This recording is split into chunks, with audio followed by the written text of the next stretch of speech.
Now that's what I call quality entertainment on a Saturday night. AEW Collision. The debut episode. And I gotta say, man, tonight, it took AEW to the next level. They came out swinging. The best in the world is back. And tonight, in my honest opinion, AEW delivered the most perfect debut that they could have possibly asked for with AEW Collision. CM Punk is back. He held nothing back. Pipe bomb reignited tonight against the Bucks, against the Elite. Andrade and Buddy Matthews. Not Murphy, Matthews. They showed you why they are two of the very best on this planet when it comes to what they do in that ring. Miro is back. And CM Punk in the main event for the first time face to face with Samoa Joe since 2004 against Bullet Club Gold. Ladies and gentlemen, we are going to the OTS Beer Garden. I am excited. I'm happy you guys are joining me on this Saturday night. I got my beverage. It's ice cold. Hopefully you guys got the same. And I got one very important question on this Saturday night. What the fuck are you guys drinking?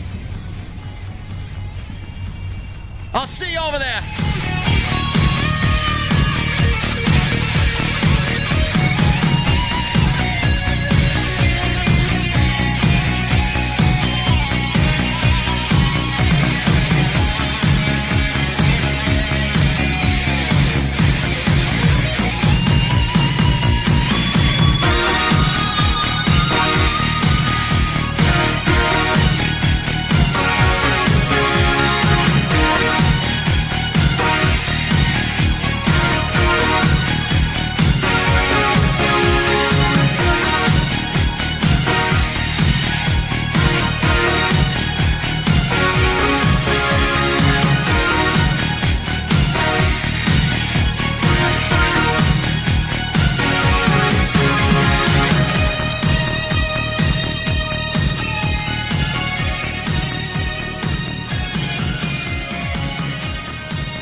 AEW successful? Why is Tony Khan running his promotion better than Vince McMahon and Bruce Pritchard are running Monday night and Friday night? Long-term booking.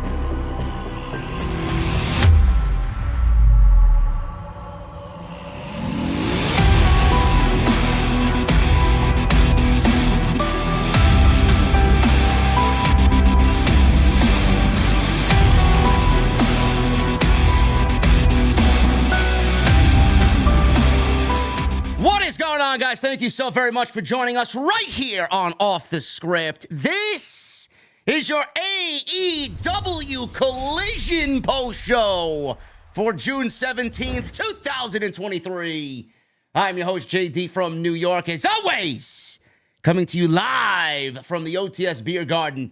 Thank you guys so very much for joining us on your Saturday evenings, wherever you may be. And Jesse looks like he's either frozen or he is unexcited about what's going on with AEW Collision. Jesse, are you there? Yeah, I'm here. You're frozen, bro. All right, you refresh it again, man. You do what you got to do. I'll bring you back in. There you go. Come on. Jesse's frozen, man. Look at this guy. Look, he's so unexcited about AEW Collision that he is just absolutely speechless. There he is. There he is, man. What's going on, bro? Let me maximize your screen here. There you go. All right. There you go. He's back in business. Now I we're didn't think. cooking. Listen, bro. I wasn't sure what you were thinking, man. I thought you had a bad time tonight. Yeah, I had to ponder some things, man. I had to ponder some things, bro. I know. Listen, man. Look at me. I got my new layout. Look at this. You got a new layout. Yes, AEW Collision. This is gorgeous. I like it. You're a green screen noob, bro. You can't wear yellow or red when you're in front of the green screen. No, I see it. That's okay. I'm all good, man. Oh, you're all good. All right. I like it's like a 3D fire effect. It's kind of cool, bro. There you go. I thought you were upset about Larry getting put on the United Center, man, front and center. I thought you were upset about that. Oh my God, man. I bet that shirt's gonna sell out, man. Listen, man, it's already purchased. I already got myself one, man. Good to go. Gotta represent Larry, bro. That's what I'm wearing to London, bro. When you see me for the first time in London after a while, man, that's what I'm gonna be wearing. I might have to grab that, man. We're gonna show up to the meet and greet wearing fucking Larry t-shirts, man. Larry shirt. That's an awesome shirt. I might have to grab that. I don't know. Listen, man, all kidding aside, let's get down to business. I thought tonight was fucking phenomenal, man. I thought tonight was the perfect debut for Tony Khan and AEW tonight with Collision. Obviously, CM Punk returning was the major story tonight. We're going to go over exactly what he said in that promo that spanned about 8 minutes, 9 minutes, and he did not miss a beat. And as far as Collision goes, man, like I said, a perfect debut. The colors, the vibrance, the lighting, the energy. I know a lot of people are going to disagree with me here because of some of the miscues that they had tonight. I thought the commentary team was very good. I actually enjoyed the commentary team better than the commentary team on Dynamite, and I'll get to that in a little bit. Man, everything flowed. The wrestling, the energy, the theme music for the opening of Collision, man. I think they got it all right. I hate that I have to go back to compare, but, it was just legitimately the gold standard of professional wrestling here in the United States. Bro, this reminded me of a fucking takeover. It really did. And if this is going to be a weekly thing, I don't know if this was because of it being the debut show, because of everything just running high and the energy being high. But if this is going to be an every week thing, man, I think this is going to do very well for AEW on Saturday night. It's going to be a can't miss show if they keep this shit up. Yeah, man. I mean, I'm in agreement with you, but I kind of feel like he kind of overkilled it. Because here's the thing. On this episode, they're supposed to put their absolute best foot forward. And that's what they did. That's what they did, yes. Home run. They nailed it. Now, I don't expect this every Saturday. No. Look, they wanted to make this a big deal, and they did. They killed it. Mission accomplished. If it was like this every Saturday, I mean, who knows? It'd be awesome. It'd be great. No one can keep up this kind of pace, though. I mean, I think we need to temper our expectations going forward. I understand that. Everybody's emotions may be high here, and we got a $100 super chat already in the. Whoa. We got where's my crowd here, man? Let's get. Here you go.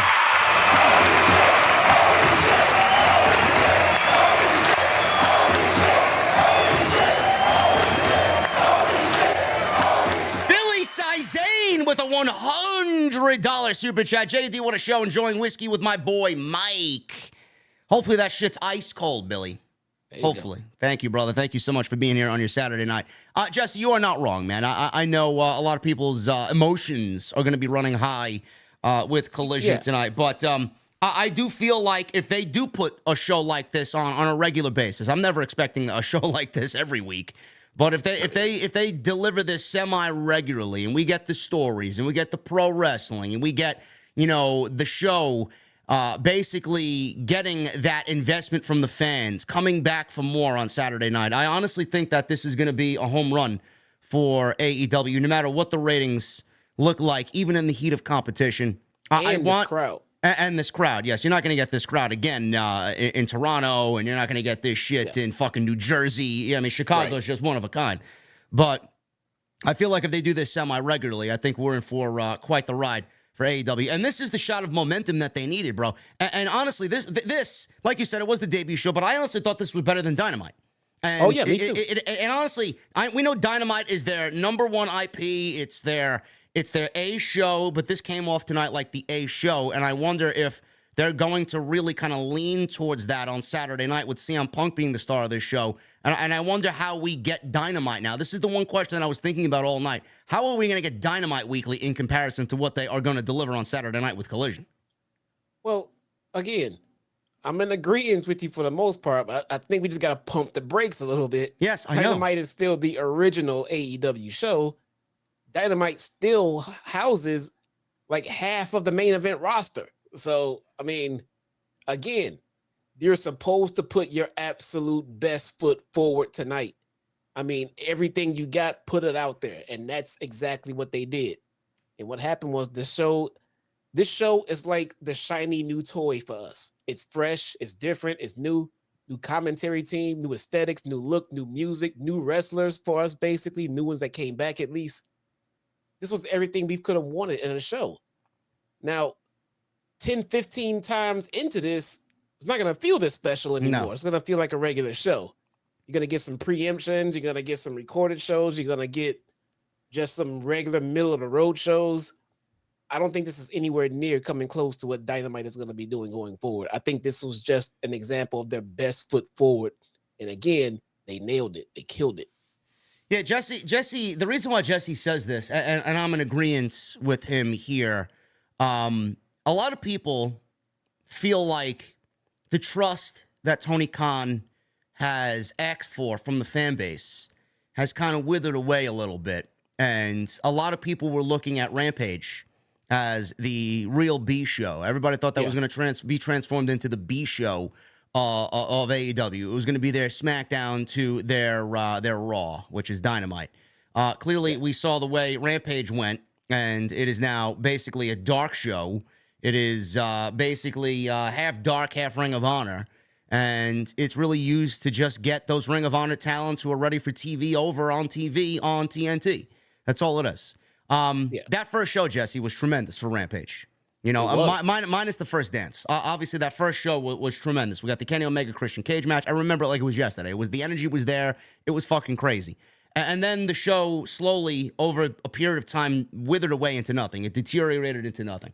And I think a lot of people look at Tony Khan and the trust that he's asking from the fans, and they're looking at him like, really, guy? I mean, look what you did to Rampage. How do we know that you're not going to do that same thing with Collision here on Saturday night once the ratings are going to kind of be floating? Because I do expect, Jesse, I do expect the ratings to be in that 500 to 600 range on a Saturday night, especially with stiff competition. What's Tony Khan's energy going to be when he starts seeing those numbers coming? Is he going to make Collision into the next Rampage? Is he not going to care about it as much as he does Dynamite on Wednesday night? These are questions that I genuinely have as a fan. And I know that's where I know that's where you're coming from completely. Yes, exactly. These are now, I would be worried if this show was terrible. Yes. Because it tells me this was the best they had to offer. Yes. So, I mean, thank Christ it was not mediocre. It was not pretty good. It was a damn good show. And that's what they strive for. That's what they got. Killed it. Great. But just like everything else, like when WWE used to pop a big rating, you know, and you used to turn around and always say, well, you know, what you got to look at is the follow-up and what happens in the next few weeks. And that's kind of what we have here. So he has some big shoes to follow up on. No one expects him to nail this again. But you do need to show some kind of progression, storyline progression, more changes than what we're used to from Wednesdays. Just don't let it be, okay, now you're Rampage, you know, part 2. You know, you can't do that. There's some story brewing. I mean, obviously for a first show, they didn't really continue anything from Rampage too heavy. It was some light stories. We got the Wardlow and Christian Cage story continuing. We got the Skye Blue and Willow Nightingale story continuing from Wednesday. We got some brand new stories brewing with Andrade now going up against the House of Black, which I'm completely excited for. We got CM Punk coming out there basically shooting on the Bucks, which I do believe we will be getting that match eventually with the Elite. It's all but an inevitability at this point. Otherwise, it wouldn't have been stated on tonight's show the way CM Punk addressed it. He did come out with what looked to be a title in a red sack, and he's claiming that he is the champion that never lost his championship. So there's a story there. Obviously, the Samoa Joe CM Punk thing, I feel like they'll continue that at some point. So there was a beginning of several different stories on this show. So I'm not going to really go too heavy on, where's the story? You know, everybody's asking where the story is. It needs to, affirm itself, and it needs to. For show. Yeah, it's for a show. It needs to set the ground, the blueprint for what's happening in the weeks to come. So I'm not too concerned about that, but I do want it to be its own entity. I do. Yeah. I really genuinely wish. Tony Khan said he never said that there was going to be a hard brand split. There was going to be a soft brand split. Titles were going to float back and forth between Dynamite and Collision. I swear to God, man, I really think that AEW would do so well with talents on this show specifically for this show only, like Buddy Matthews and the House of Black and Andrade and Miro and Scorpio Skye. I want to see those guys weekly on this show because they're going to get swallowed up on Dynamite, and there's just so much going on Dynamite that I feel like a roster split, and we've discussed this, would be so fucking good for AEW. I really wish that he would kind of sit down and kind of map out where the roster should be and really go with a brand split type of deal for AEW. I agree. But I think the reason that we're not going to get anything labeled as a hard brand split is for the same reason that we no longer have the standings in AEW, because it's too hard to handicap yourself like that creatively when you have so many people that you might need to move some of the names here and there, especially the mid-card to lower guys. Now, the top-end guys, sure, that'd be easy to keep them on. It's easy to keep Punk on Saturday nights away from Wednesday. Yeah. That's easy. But to call it a hard brand split, now you got to do that for every last single person on the roster, and then you're going to be held to that standard. Every time someone from Wednesday shows up on Saturday, why is this? Why is this? Why is this? Yeah. Nope. Yeah. Nope. I never said a hard brand split. Nope. Yeah. I'll split who I can when I need to, but everyone else I'll just float them. Yeah. That's exactly what he's gonna do.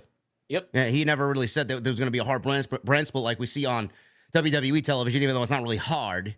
But yeah, I think they would do well with that. As far as Collision goes, Jesse, what was your favorite takeaway from the show, being that, you know, we got the debut episode tonight? What was the biggest takeaway for you as far as maybe aesthetically, maybe a commentary thing that you picked up on, or, you know, just a different feel that you got from the show compared to Dynamite? Well, right away, it's the opening theme. And, yes, let's talk about that, man. I actually love it. And I love Elton John. Yes. And I think this theme flows well for this show. Yes. So zero complaints there. Whatever he paid for this song, worth every penny. I don't know. I don't want to know how much he paid for the fucking theme, dude. I don't know, man. But fucking worth every penny. Listen, if Tony Khan is listening, man, you need to... Something in my fucking mouth here, man. I had some nice snacks during this show. We got not Daniel Bryan, Bryan Danielson. I keep calling him Daniel Bryan. Bryan Danielson. Yeah. He needs to come out, bro, to that Europe song at Forbidden Door. I don't know how much that song is going for to buy the rights to that song, but it needs to come out to that song. Absolutely. Man, at Forbidden Door. This guy pays for licenses for music, man. Yes. So if he said no to something, you wanted too much. You wanted too much. I don't know. It's not like he goes around not buying. He buys it all the time. The Final Countdown by Europe. He needs to buy that song. Absolutely. So the opening theme, that was perfect. That was right there. And then right away the commentary team. I think it was very important to have an entirely different commentary team. Absolutely. Whether the team was better than Wednesday or not, if I get the same voices in my ear as I get on Wednesday night, immediately it reminds me of Wednesday night. Yes. So I didn't know that they got the double K in there. I didn't know he was coming back. We knew we had Nigel back. But it's good to see Kevin Kelly back, man. It's fantastic. Man, I'm surprised you're a Elton John fanatic, man. I like Elton John. I've appreciated Elton John's music for a long time, but I got exposed to a lot more of it during the movie. All right. The autobiography that came out a couple of years ago. I am, on the flip side, I am not an Elton John fan. I do not like any of his music. I am familiar with this song, though, and I do think that the song fits perfectly. I was actually not surprised when I heard the opening theme to this song, and I seen the video that they floated around on Twitter last night, and the whole opening sequence on Twitter. And I'm thinking to myself, Tony Khan probably geeked the fuck out when he bought the rights to this song, and he's like, I'm gonna make this song the fucking the theme for Collision. It just makes it feel like a very nostalgic throwback Saturday Night Wrestling show. It really gives you those vibes with that type of song, because sometimes when people, especially nowadays, you hear something like that, something classic and timeless like that, you know, the new school fans or this generation isn't going to really appreciate something like that. But it's a throwback to Saturday Night Wrestling, and that's what I think Tony Khan was going for. It's good vibes. I like it. I do like it. I do think the commentary team, I agree with you 1,000%, Jesse. They needed a different commentary team. I love Kevin Kelly. I know a lot of people were complaining that he had a botch here or a botch there, and that, you know, I think people were complaining that he didn't gel well with Nigel McGuinness. I don't know what the fuck they were listening to. Give it time. Give it time, yes. Nigel McGuinness is great. He is a part of to me, the best modern-day commentary team of all time in NXT with Nigel McGuinness and Mauro Ranallo. But I was so happy that he was a part of this show. Kevin Kelly, man, he makes it sound so effortless. And I'm listening to him, and I'm trying to pick up things that I can incorporate into what I do for House of Glory on commentary, man. Sometimes I get overly excited. Kevin Kelly, man, he's got that voice where he makes it sound so seamless. Like, he's enthusiastic in his own way, but he doesn't really go over the top with, like, you know, like Miro used to do, Mamma Mia, and used to fucking yell at the top of his lungs. But he's just so grounded, and he pays so close attention. He calls the action as he sees it in the ring. He knows his wrestling moves. He's very knowledgeable. And I think a lot of people are kind of thrown off by that, because it's not Excalibur, and it's not Michael Cole. And a lot of people here in the United States are not really familiar, casual fans anyway, not familiar with Kevin Kelly's style. I think it's great for the show. Yeah, I think it is. Is he still working with New Japan? Or Yes, he is. There? Yeah, he's going to be doing the G1. Okay, all right, that's awesome. So is he gonna? He can't do both full time. No. I think I don't know how they're going to maneuver that, but he is still working with New Japan. But he is working Collision on a semi-weekly basis. I don't know what they'll do when he is not there. But as far as Kevin Kelly and the commentary team, also, I do think that they could have raised their volume. I don't know if it was just because Chicago was so fucking loud. I do think the commentary team could have been raised a little bit. I would have loved to hear them a little bit more through the broadcast tonight. I did think that they came in a little low. Yeah, I don't know. And by us having Kevin Kelly here for this night, and also we know that he has another full-time gig, it tells me that TK, I'm sure, did everything in his power to get Miro.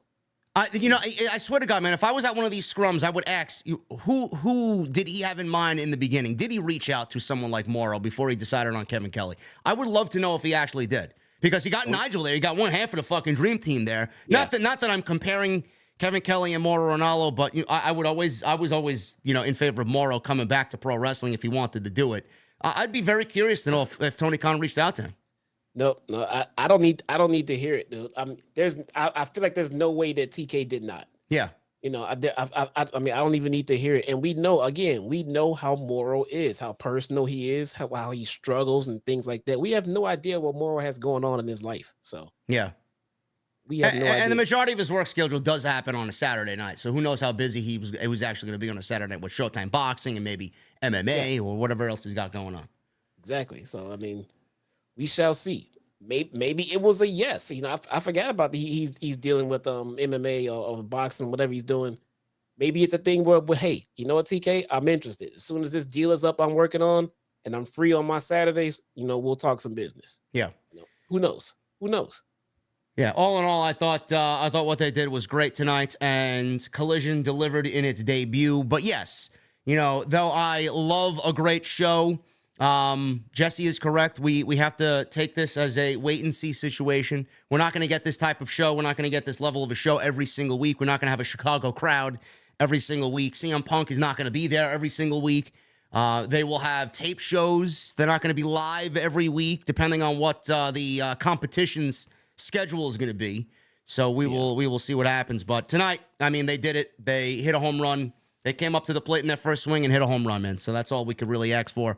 And Punk was back, and he looked fucking fantastic tonight, which we will get right into in just a little bit. But I want to thank you guys for joining me on this Saturday night. I know it's very, very difficult, man, for a Saturday night wrestling show to happen weekly, and you guys be here every week, but we're happy that you're here tonight with us on OTS. Follow us on social media at JDfromNY206.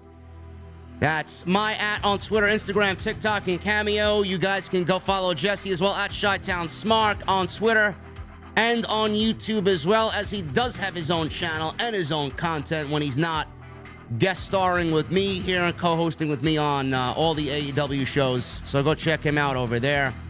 I did a live stream today for SmackDown because I was not able to do it last night as I had my House of Glory obligations.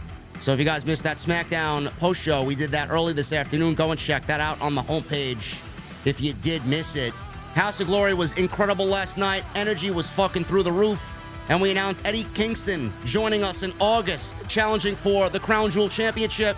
And Jesse, we just announced Hiroshi Tanahashi making his HOG debut in the main event on August 18th, man. I'm calling a fucking Hiroshi Tanahashi match with Solid Monster, man. It's unbelievable. That's awesome, man. Fucking great. So, guys, you got to go check out HOG live on Premier Network, the home of House of Glory. So, thank you to everybody that showed up last night and had a great time. Make sure you guys hit that subscribe button down below. Turn on the bell for notifications. Hit that thumbs up. We got 710 likes. We got 2,600 live here in the venue on this Saturday night. There is absolutely no reason why we can't get to 1,000 likes. Super chats are open. We had a $500 bomb from Osakui earlier this afternoon. We got a $100 bomb by Billy tonight. So if you guys want to keep that energy going, super chats are open, man. Get them on in. Memberships are open as well.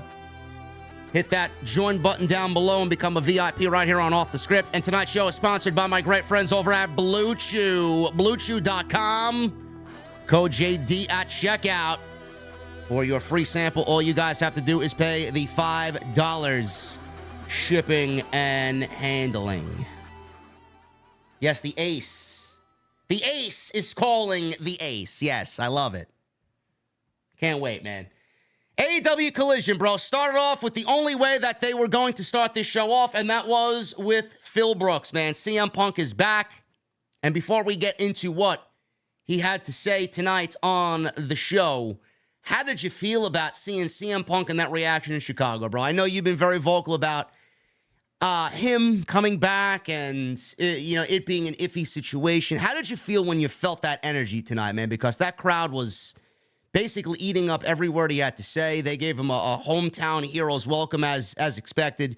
It almost came off like he didn't do anything wrong. Yeah, I think he did. I think he did what we expected him to do, to be honest. I mean, because what other reaction did we really expect from this crowd? I think anywhere else, this would have been a heel turn. Yeah. And I mean, seriously, I think anywhere else this would have been a heel turn. I think Punk said all of the right things. I think everything that we got tonight from Punk on that microphone, I think that was all a work, all of it. I think it was all part of what we're going to do going forward, dealing with this and everything else, him mentioning the Bucks. I think all of this now, I think they're collectively on the same page, and they're planting the seed for the long-term story of CMFTR versus the Elite. Yes, this is absolutely, it needs to happen. It absolutely needs to happen. I do think that everything that's been said with the interview with ESPN, with everything he said about the Elite tonight, I honestly think it's seeds planted for the biggest match that AEW will ever have in its 5 years of existence. This is what it's leading to. Hooligan, I did not say that Punk was gonna call out the Bucks. I said that Punk should apologize. I said he should apologize. I didn't say that he was going to apologize. Listen, he said in the interview with ESPN that he apologized immediately to Tony Khan, and he admitted that he did wrong. That's the only person right now that I give a shit that he apologized to. Like, like the other guys, A, it's none of our business. B, if they did it behind closed doors, that's all that matters. It's none of our business to know. As long as he admitted and he apologized to TK, that's all I really give a shit about, because TK looked like a fucking idiot at the end of that scrum. I think he low key publicly apologized to the fans in the way that he mentioned it and brought it up. So yeah. Those of you who think I should apologize, whatever he said, you guys can all kiss my ass, everything else. That's all a part of the work. That is all a part of the show. I was outside of a WWE event years ago. Me and my wife, we're going back to the car, and in the parking lot, we see Samoa Joe putting his stuff into the car, putting his gear into the car and everything else. And me, her, and like 3 or 4 other fans, we walked over to the gate and we were like, "Hey, Joe, Joe, Joe." And he looked at us, acknowledged us, put his stuff in the car, closed his door, locked his car, walked over to us towards the gate. And this is all on film somewhere. Someone filmed this and posted it. We started like, yeah, he's coming over here. He got about halfway to us, then stopped and said, fuck you guys. Went back, unlocked his car, got into it, and drove the fuck off. I thought that was fucking great. I would have laughed my ass off if that happened to me. I thought that was the best shit ever, man. I thought that was really fucking cool. You know, it's kind of the same thing here. I mean, this wasn't a moment where Punk is gonna come out and be somber and be humble about what happened and everything else. This is clearly he's gonna come out and he's gonna push what they're going to do with his gimmick going forward in regards to this whole situation. And it's kind of like, fuck you guys. I'm not apologizing for shit. You know, I'm tired of being nice. This is all a part of the gimmick, you know? The fact that he acknowledges, hey, you guys that want an apology, fuck off. You ain't getting one, you know? And to me, that felt like, okay, we're back on this kayfabe ride together. Let's get past this shit and go have some fucking wrestling fun, you know? Yeah. I thought the energy that CM Punk brought out here tonight, with that crowd rallying behind him, missing him for the last 9 months, he brings an energy to the show that absolutely nobody on that roster can duplicate. And I missed it. The energy was there. You know, CM Punk legitimately brings something to AEW that nobody else can. And I'm glad that it's back. And I'm glad that we're getting his run to start all over again, doing it the right way. We're going to get, you know, those little Easter eggs along the way. We're going to get some shoot type shit in there along the way. It's going to be one hell of a ride, man. And this is what makes pro wrestling fun. Yeah. And he's going to blur the lines, and he's going to fucking blend reality in with the fictional world of pro wrestling. I love it, man. He brings something that AEW has sorely missed, honestly. And no matter how good MJF is, and no matter how good Adam Cole is, and no matter how good, you know, FTR is, and all these great talents that they have, they're not CM Punk. They're not on the level of CM Punk. And the another interesting thing is, you know, we're going to get some very interesting content out of the Elite on Wednesdays and out of BTE on fucking Mondays. Yeah, it's going to really energize a lot of different aspects of AEW. And being the Elite is definitely one of them, for sure. Yep. So should be good. So far, I think so far so good. I do think the interview in its entirety probably had some inflammatory shit in there, and I do think it was chopped and edited to be a little bit less offensive to what we got when it came out. So I'm kind of on board with looking at it like it looks like Punk is playing ball right now. Yeah. So it looks like he's being a good boy right now so far. So he comes out, he's got a red sack with him, and he's got his sneakers around his neck. And he comes out in his wrestling gear and his signature hoodie. And crowd loved every bit of him being out there. Energy was fucking through the roof. He says, I don't know if you guys heard, but I'm tired of being nice. He talked about recovering with a ruptured tricep tendon after it was torn straight off the bone. He said he's still here. He said this is the professional wrestling business. Stressing business. He says it's a business of grown-ups. This has never been a popularity contest. We all know I probably would have lost that a long time ago. He said he wanted to have a conversation about the future, but first he wanted to talk about his past, which I don't think is checkered. He said his 15-year-old self wouldn't have believed he would sell out a major arena around the world, including every arena in Chicago with a roof. He says he's tired of being nice. Tell me when I'm telling lies. He says he did all those things, and he rode a wave on the backs of smart, passionate wrestling fans like you. He says he loves the fans because they love him, and he's never fit in better anywhere else. He says they love him because he has never apologized. I am me, and that's why we love him at the end of the day. I wouldn't, or I couldn't have done all of this without all of you. He says it seems there are some people who hate him for the same reasons the fans love him. I understand that the sheer magnitude of me makes people uncomfortable. I very much understand that my mere presence makes people uncomfortable. That's because I am the truth, and the truth is painful. Fans then chanted, fuck the elite in Chicago, which I'm not surprised. He pointed at fan signs, and one of them said, CM Punk is my hero. One of them said, Pepsi Phil. One of them said, CM Junk. He says, you all can boo him, cheer him, love him, hate him. You can all do that, but you know I'm right.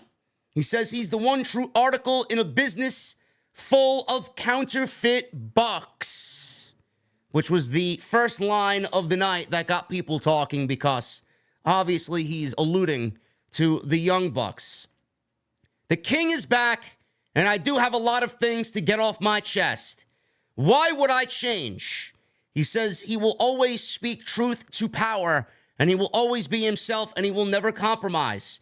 He said there are people who think they are owed an apology. He said sometimes it's better to be the bigger man. He says if you feel he's owed an apology, I'm sorry. The only people softer than you are the wrestlers that you cheer for. Tell me when I'm telling lies. Another big CM Punk chant rang out at the United Center. He said the last time they saw him, he held what is in the bag above his head. And obviously in the bag, everybody assumed it was the AEW World Championship that he never lost. He had it vacated because he had to give it up because of injury. Or he was stripped of the title. Tony Khan stripped him and the Elite of their titles at the same time, but CM Punk was also injured too, so take that as you will. He says it's his because he's earned it. He says it's not his because he had the best dog collar match. It's his because he won the dog collar match. He said it belongs to him until someone can pin him or submit him for it. He dropped it to the mat. He held his shoes above his head and said some hoped he'd lay these in the ring and ride off into the sunset. He said until someone can fill these boots, they belong on his feet. Tell me when I'm telling lies. Kevin Kelly, the first thing that he said was, damn, son, on commentary. So we got a lot of jabs here at the Elite, a lot of jabs at CM Punk's star power and him being the king of AEW right now, and basically him saying that there's nobody in that locker room that's able to fill his shoes, and when that person comes along, then he'll ride off into the sunset, but right now there is nobody. And obviously he's alluded to MJF being the fake AEW champion right now because nobody's really beaten him for the championship. Tony Khan had it taken away from him, and obvious reasons because of that. Jesse, what are we looking at here? Obviously, you talked about the Elite and CMFTR. I do believe that we will be getting that at one of the two big shows, whether it's All In or All Out. But it looks like we may be headed towards another CM Punk and MJF round 3, this time to crown the real AEW champion, man. What do you say about that happening at one of those two shows? When the Elite came back, how come they were not giving the trios titles back? I don't know. They had a fight in a best of 7 series to get those motherfuckers back. Yep. How come Punk didn't come out with whatever was in that bag in the main event? I think maybe he made his point with it in the beginning of the show. He didn't want to have people distracted from his in-ring return. Why would he come out with the bag in the main event? Why? Forget the bag. Come out with whatever it is you're implying is in the bag. So you want him carrying around another AEW World Championship? He came out with it in a bag, talking about it. You say you're the world champion till someone beats you. Great. Joe came out with his ROH TV title. Why? Because he's the ROH TV champion. Where's Punk's title? I don't know. He said he's the champion because nobody beat him. Okay, that's a bold statement. And you got a title in the bag. Why is it in the bag? Let's give it till next week, bro. Maybe he comes out with the title next week. I don't know. We shall see. I'm gonna hold him to it. You say you're the champ. Hey, say it louder. Say you the fucking champ. Then you're the champ. But then he comes out without the title. Wait, you said you were the champ. Yeah. What the fuck are you doing? Where's the title? I don't know. It's kind of weird. Like, we'll see where it goes. Is he going to come out with another knapsack? I mean, I don't know. But the Elite didn't get their titles back, so I'll be interested to see how that happened, him getting his back and what they got to say about that. You know, hey, what the fuck? We didn't get our titles back. We had to fucking work Listen, for man, it. this is CM Punk show, man. He can do whatever the fuck he wants. He do what he wants. There we go. All right. We got CM Lesnar over here doing what he wants. That's okay. All right. That's all right. That's fine with me, man. Just make it make some sense. That's all I want to see, man. Let's do it. CM Punk MJF round 3, man. You down with that? Oh yeah. Let's do it, man. I mean, it's the elephant in the room. I mean, you can't bring all of this stuff up and then pretend like we're never gonna get these matches. We're gonna get these matches, man. Yeah, we're going to get these matches. I do think that this is actually going to play into a bigger thing with MJF as we get closer to the end of the year, because he's still alluding to the free agency of 2024. You know, the big free agency deal that he's got coming up. And we have another $100 super chat here.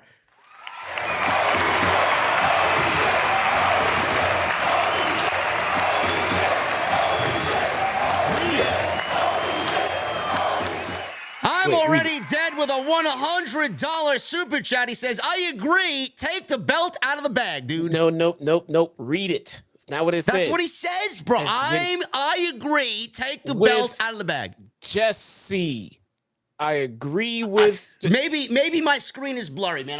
Maybe I got a dud for a monitor, man. I can't see it. Jinky promoter over here, man. Look at this. I agree with JD. Take the belt out of the bag, he says. Fucking Paul Heyman over here, man. Oh my god. Jeez. Oh man. I agree with Jesse. Take the belt out of the bag, dude. I agree. I mean, maybe he should have taken the belt out of the bag. I don't know why he didn't. There's got to be a reason. If CM Punk didn't take the belt out of the bag, there's a reason why CM Punk didn't take the belt out of the bag and then take it out with him in the main event. There's got to be a reason. There's got to be a reason. Here's the thing about this whole promo Punk just cut. This is a heel promo. Anywhere else outside of Chicago, this is a flat out heel turn. Yeah. I mean, absolutely. I mean, here, you know, he's the hero as he should be. But anywhere else, he just turned heel, and the crowd's like, yeah, because we're assholes here. Like, yeah, sweet. You know, do this promo in California, see how it goes. Yeah, I agree. I mean, this was exactly what we needed from CM Punk. It was quick. It was about 8 minutes. I mean, it was given enough time to get the point across. This is exactly what we wanted out of him. This is the type of vibe that we wanted. We want that volatile Phil Brooks back on AEW television. I'm glad he's not playing nice, or at least playing the character of someone who's not playing nice. He was very blunt. He was very to the point, very visceral in his presentation, and he did give back to the AEW roster. He's back for him, but he's not afraid to help the younger talent either. That's the vibe that I got. He's back. He loves doing this. He wants to do this. He wants to help the company, and he's happy to work with the younger wrestlers and give back. That's a big takeaway from this promo that he cut, at least some of it. And I think the role that CM Punk is playing here is the one that he needs to play. And like you said, Jesse, I do think that if he leans a little bit more into that heelish CM Punk, I think this is going to make for a fucking incredible television. You know, the babyface Punk being back. Oh, I'm happy to be back. I missed you guys and all this shit. Man, that shit, I think you called that out a while back, man. Every fucking week he said, I'm happy. I love you guys. I'm happy to be back. By week 4, week 5, I'm like, holy shit, guy. Enough is enough. We listen. You're back. We get it. We love you. Just fucking wrestle. I think this Punk, I think this is going to really serve as a redo here and really do it right. And I think this is going to be the best CM Punk that we are able to get right now on AEW television. Yeah. So we move on from that. And we go right into the opening match. It was not Orange Cassidy, by the way. Woo! Thank God. We got Wardlow defending the TNT Championship against the mighty Luchasaurus. This is the opening match. Christian Cage is out there with his turtleneck in tow. Love it. There we go. This was a fun match, man. I enjoyed this big man contest between Wardlow and Luchasaurus. Kevin Kelly noted that this was Luchasaurus' first shot at the TNT title. And after a lockup between Wardlow and Luchasaurus, Wardlow sent Luchasaurus out of the ring with a nice-looking dropkick. Wardlow then followed him out to the floor. He was beating him up on the outside before chasing Christian Cage around the ring. Christian escaped under the ring, tried to get out of Wardlow's way. and he crawled out to grab Wardlow's leg on the apron, which allowed Luchasaurus to take advantage of this little distraction. Luchasaurus was beating down Wardlow, laid him out with a big boot, and Wardlow is fighting back. He's trying to make a comeback here. He's lifting Luchasaurus up in an electric chair. He dropped him. Wardlow fired up. He muscled Luchasaurus up into the corner and hit some shoulder blocks. Wardlow hit a big spine buster, and he went to the top rope. Christian again distracted him, allowing Luchasaurus to choke him off the second rope for a near fall. Luchasaurus set up another choke slam, but Wardlow bit the thumb, which Arn Anderson did. That's an Arn Anderson maneuver. And they traded strikes back and forth before Wardlow dropped Luchasaurus with a big lariat. He loaded up for the powerbomb, did Wardlow. And Christian again tried to distract. He hit one anyway on Luchasaurus. So it was the beginning of the end for Luchasaurus here, as he's already experienced one powerbomb symphony. Christian grabbed the chair to distract Wardlow, allowing Luchasaurus to get a choke slam off for a near fall. Wardlow then tried for a power slam. I don't know what he was going for, if it was a tombstone or a shoulder breaker or a power slam, but nothing was working. He tried to move Luchasaurus's leg out of his face for a couple of seconds there while he had him up on his shoulder, and then he just dropped him in a power slam. I don't know if that was what he was going for, but gladly he corrected himself. Otherwise, it would have looked bad. He goes to the top rope. He had a swanton, which looked fucking beautiful off the top, and he goes for a cover near fall. Wardlow, he pulls the straps down. Christian distracted him again. Wardlow went to go do the 10 punches in the corner, but Luchasaurus escaped, took the referee. Christian grabbed a camera from ringside from one of the photographers and hit Wardlow twice in the head with it. This allowed Luchasaurus to lariat Wardlow in the back of the head. He goes down.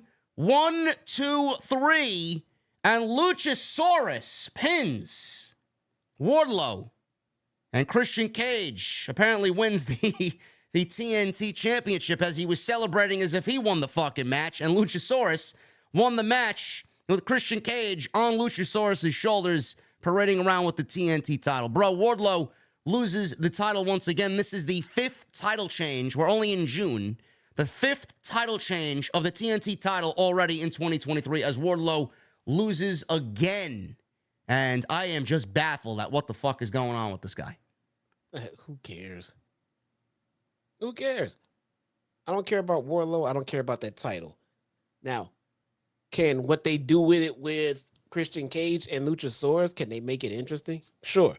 I just don't want to see it on Wardlow anymore. They maybe not care about Wardlow.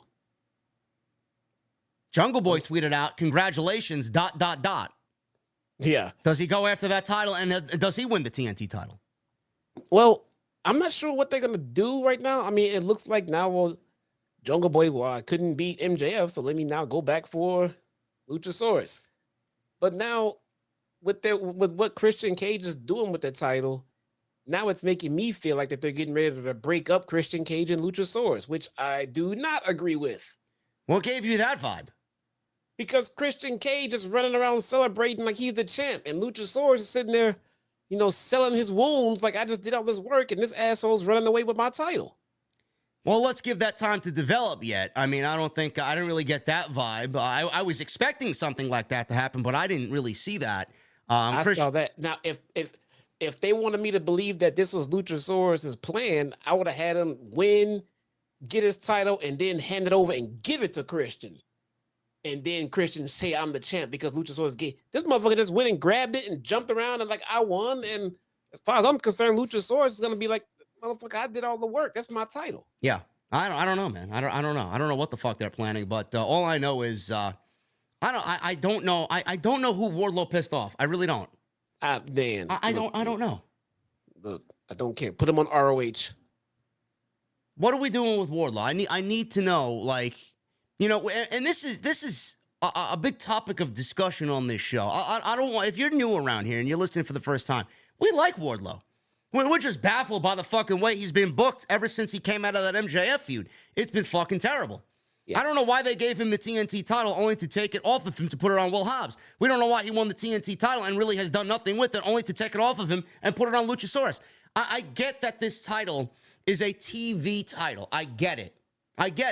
But I don't like a TV title, and I don't think a TV title is going to be looked upon as a good thing in 2023. I don't.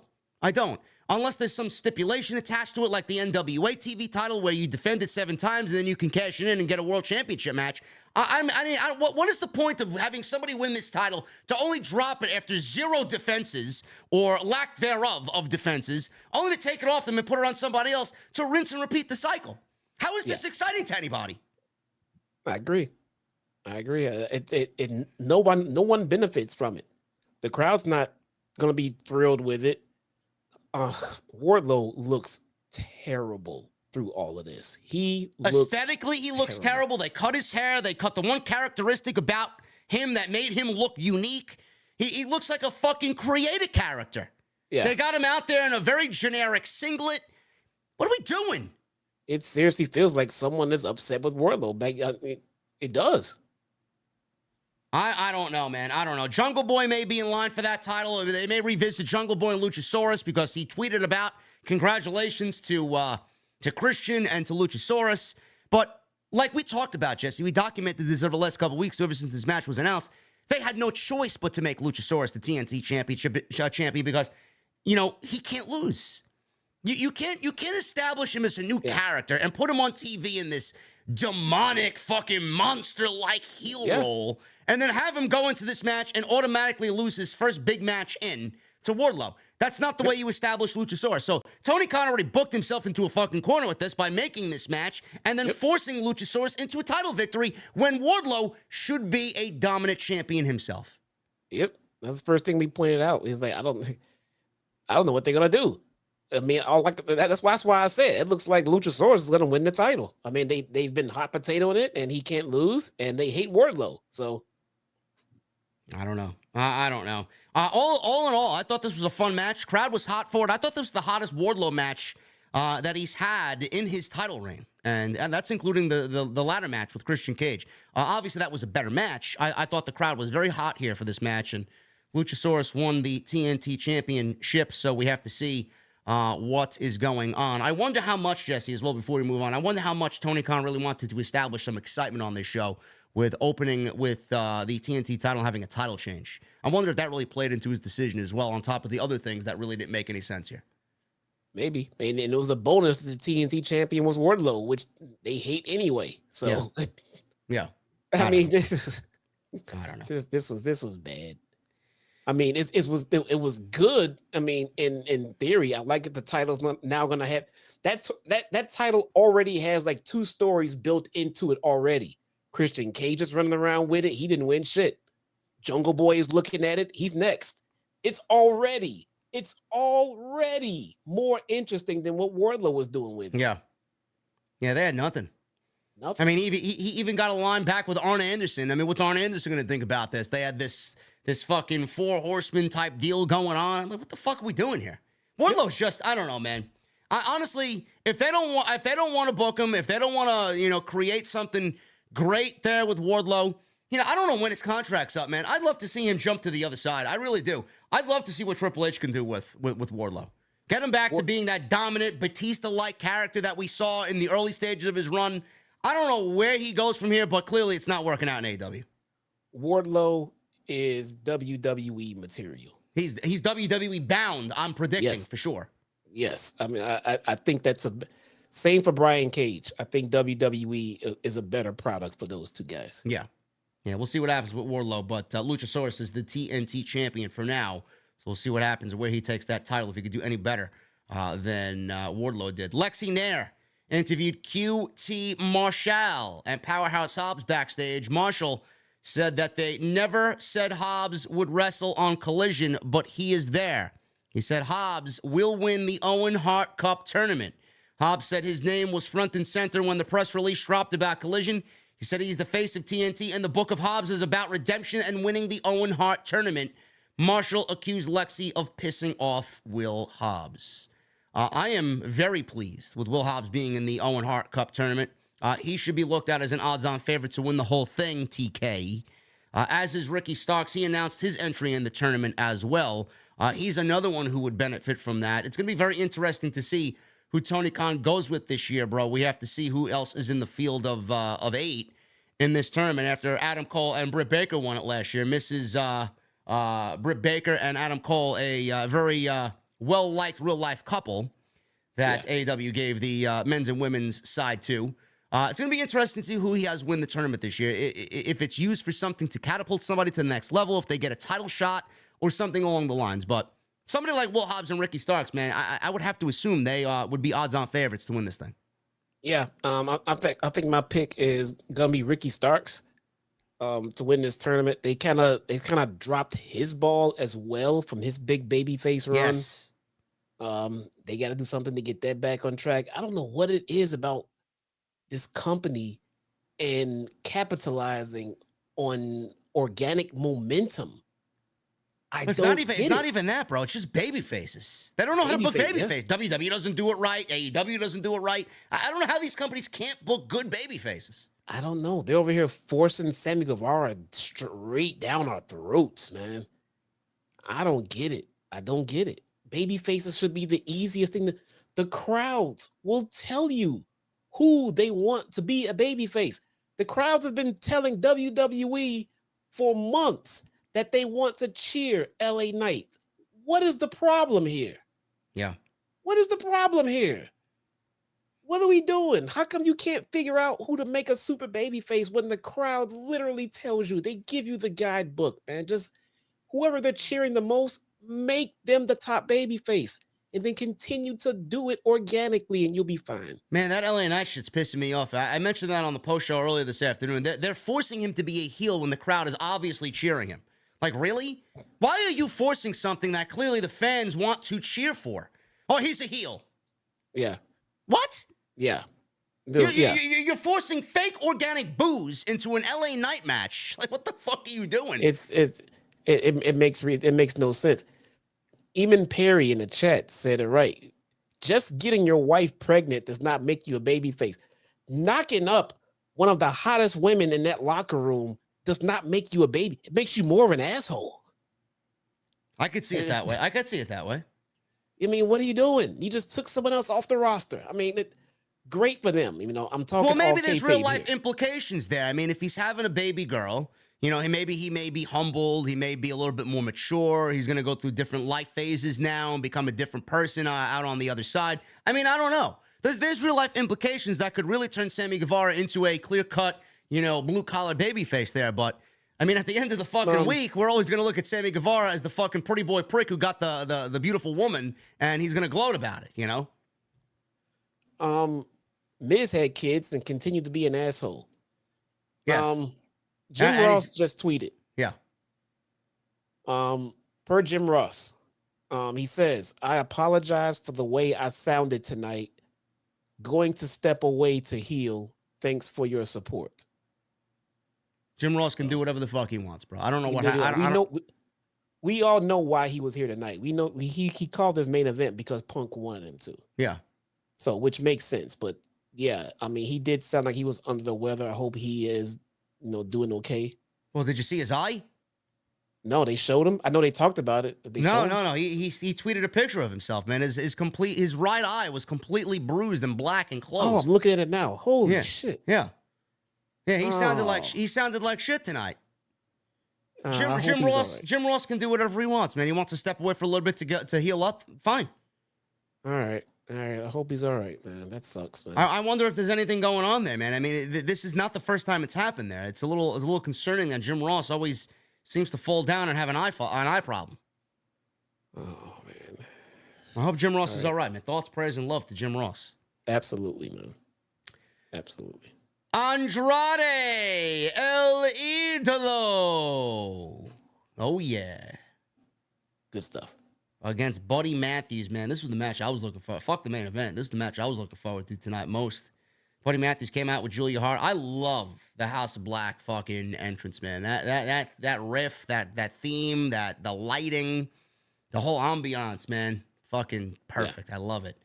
And good on Julia Hart, man. Every time I see Julia Hart, I look, man. She's just so good, man. So stoic in her role. She don't even say anything. She just looks. She looks and acts, and she's touching Andrade's mask, and she's acting very brooding out there. I love it. She says nothing. Yes, it's awesome. I again, So proud to watch her come through developmental to where she is Yeah. right now. So Yeah. proud to see that. Yeah, this is the type of role that's going to take her to the next level. So good. Andrade got welcome back Andrade chance, man. That was a beautiful thing to hear. And this is the type of guy. This is the type of guy that's going to benefit from a soft roster split or a hard roster split. This guy needs to be on this show weekly, or at least semi-weekly. He doesn't need to be there every week. There should be a revolving door of talent, but Andrade should be one of the featured stars primarily on this show. Man, I tell you, I could sit here and praise these guys up and down until I'm blue in the face. Andrade is one of the best on the planet. Buddy Matthews is one of the best on the planet. You put these guys in a ring, man, I could watch these guys wrestle all night long. For 2 hours. For as long as the show was on the air, I could watch these guys wrestle. This, to me, was the best match of the night. This, to me, is what is a clear representation of AEW. And this is the type of shit I want to see weekly on this show. This was fucking beautiful. This was great. I don't think they produced this match right. What do you mean? Look, the match was great. Yeah. They got it close. I would have had these dudes go out there and mimic their significant others' moves. I would have had Buddy out there mimicking all of Rhea Ripley's moves and Andrade mimicking all of Charlotte's moves. Well, I mean, we got some of that tonight. We got a little bit. I would have mimicked them to the T. All of their special moves, all of it. So you wanted the wife and the boyfriend, or the husband rather, and the boyfriend of Charlotte and Rhea Ripley to mimic their moves and become Mr. Flair and Mr. Ripley tonight. Nope, it's not becoming. It's putting their significant others over, man. It's showing homage. I would have had them do all of their signature moves, not just the figure eight, which what we saw. I would have had them do all of the signature moves out there. Regardless of what they did in the ring, they produced a fucking great match, no doubt about it. Andrade did the tranquilo in the ropes, which was a beautiful thing to see. Julia went after the mask at ringside. She was trying to touch the mask, and Andrade was a little distracted there. Don't touch the mask.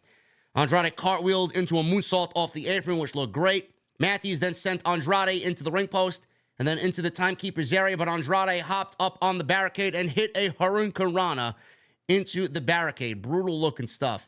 Kevin Kelly had a little bit of a difficult time announcing Andrade's name. He pronounced it, I guess, wrong. And then we got Dasha on we got Dasha. I see it. We got Dasha on ring announcing, bro, for the ring announcing, and she called Buddy Matthews Buddy Murphy. What a botch, huh? Leave Dasha alone. You seen her? Oh my god.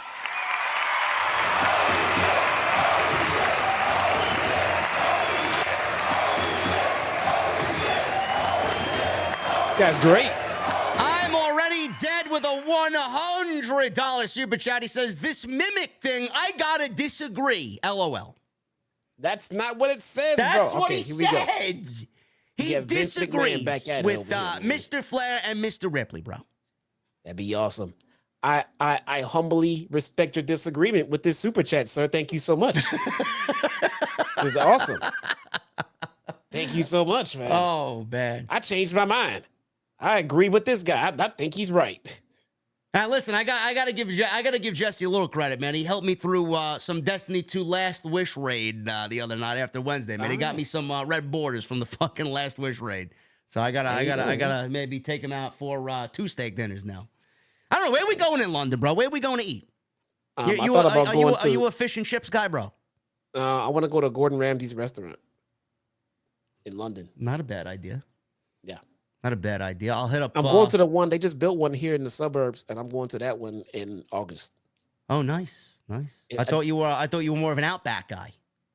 I'm more of a I'll have Outback because it's walking distance from me guy when I feel like it. But the Gordon Ramsay restaurant, we made those reservations weeks ago, and the earliest we can get in was August. It's booked.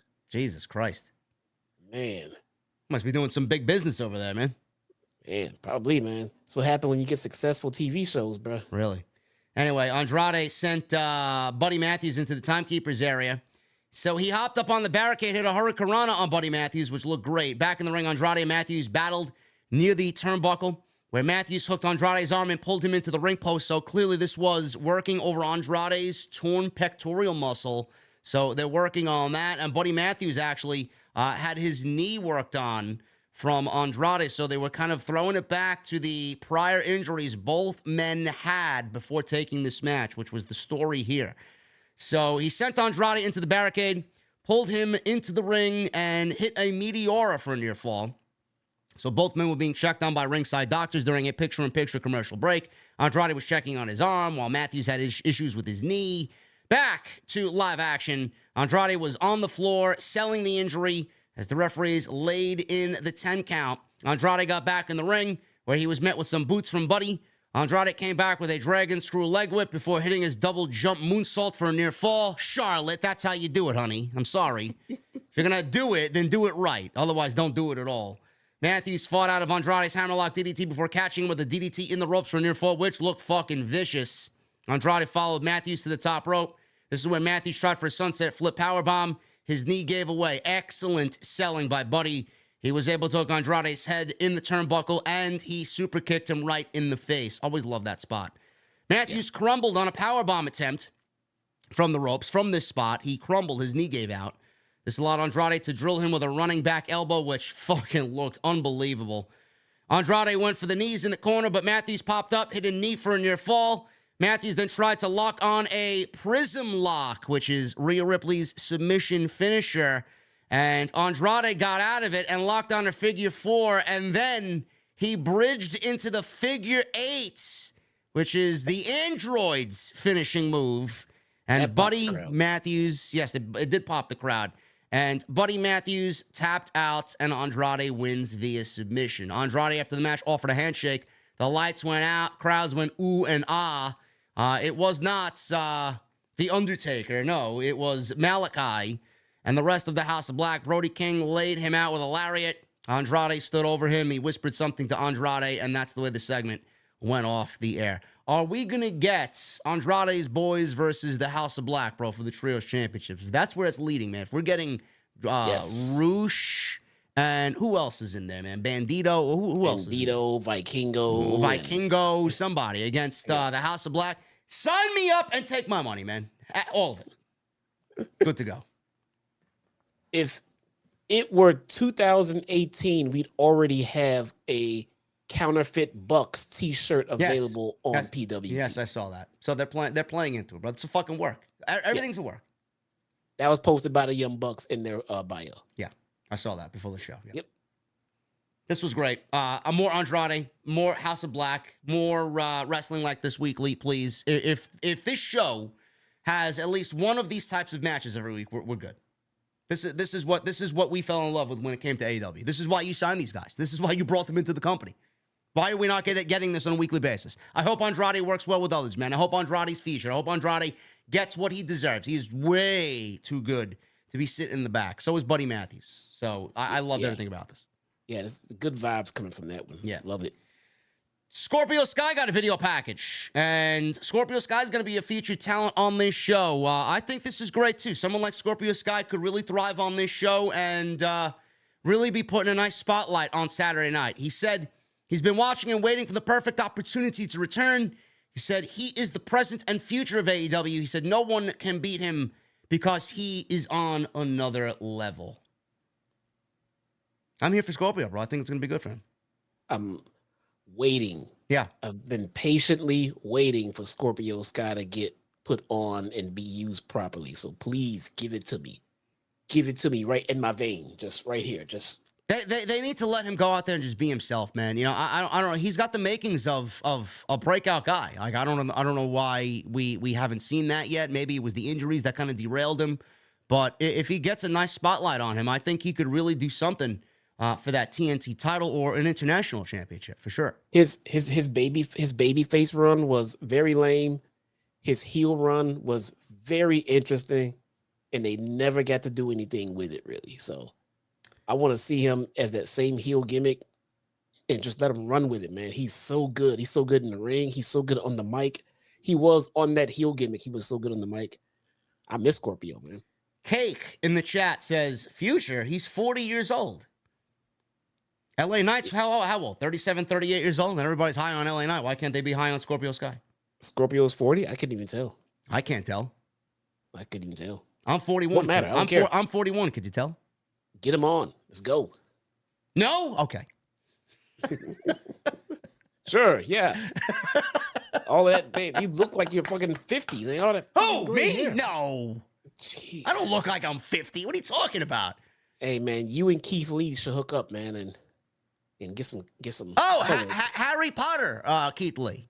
Dumbledore. Oh, yeah, that one. Yeah, there you go. That's him. Oh, Okay. Dumbledore. Dumbledore. Is that what is Dumbledore? Dude, wait a minute. No. Wait, What is no, he? stop. Gandalf the Grey, bro. Gandalf the Grey. No. The comments of JD are of JD alone, and not the comments of me. Don't block me. This guy here, this guy over here, he's over here. This is the culprit right here, not me. Oh my God. Anyway, Dumbledore. You're gonna get me blocked by half the roster, man. Who gives a shit, man? You think they fucking care? Who's watching this show tonight? Who? Hi, Britt. How you doing, honey? You Brittany. watching the show? You weren't even on the show. Hi, Britt. How you doing? Hi, Brittany. Anyway, man, Scorpio. More Scorpio. I think he is set for big things on this show. Hopefully, they treat him well this time around on Saturday night. Tony Nese. Tony Nese, man, I love Tony Nese. He's a Long Island guy, man. He looks great. I wish I had half of the fucking abs that Tony. I wish I had half of one ab, like Tony Nese has, man. Even your straw is blending into the fucking green screen, bro. What color is your straw? Yellow? No, it's green. I gotta see that. Jesus Christ. The tip of it is green. That's all. Oh my God. Anyway, by the way, Hooligan, I think you asked what shirt I'm wearing, man. I got the Best in the World t-shirt on tonight. Had to wear it for the special occasion that we got. Anyway. Larry? No, it's an old school WWE t-shirt. Oh. Yeah. Tony Nese and Smart Mark Sterling were in the ring. Nese said he's a personal trainer, and it makes him sick to look at all the disgusting, out-of-shape fans. He says he's decided to shut down Collision. He says he's going to lead everyone in group training, so put down the deep dish. New York pizza is better, says Tony Nese.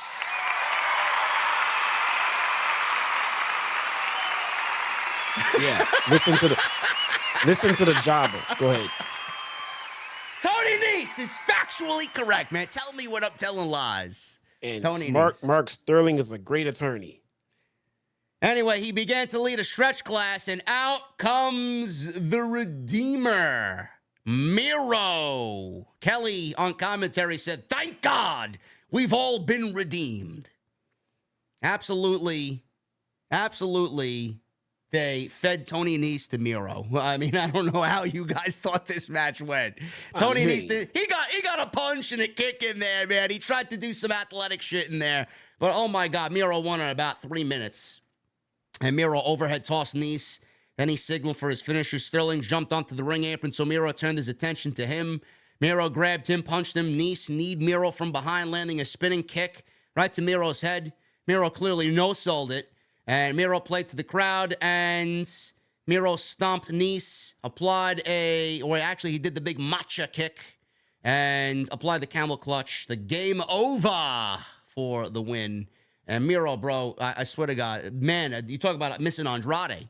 We missed Miro, man. He looked like a fucking stud out there. My goodness. We need Miro back, man.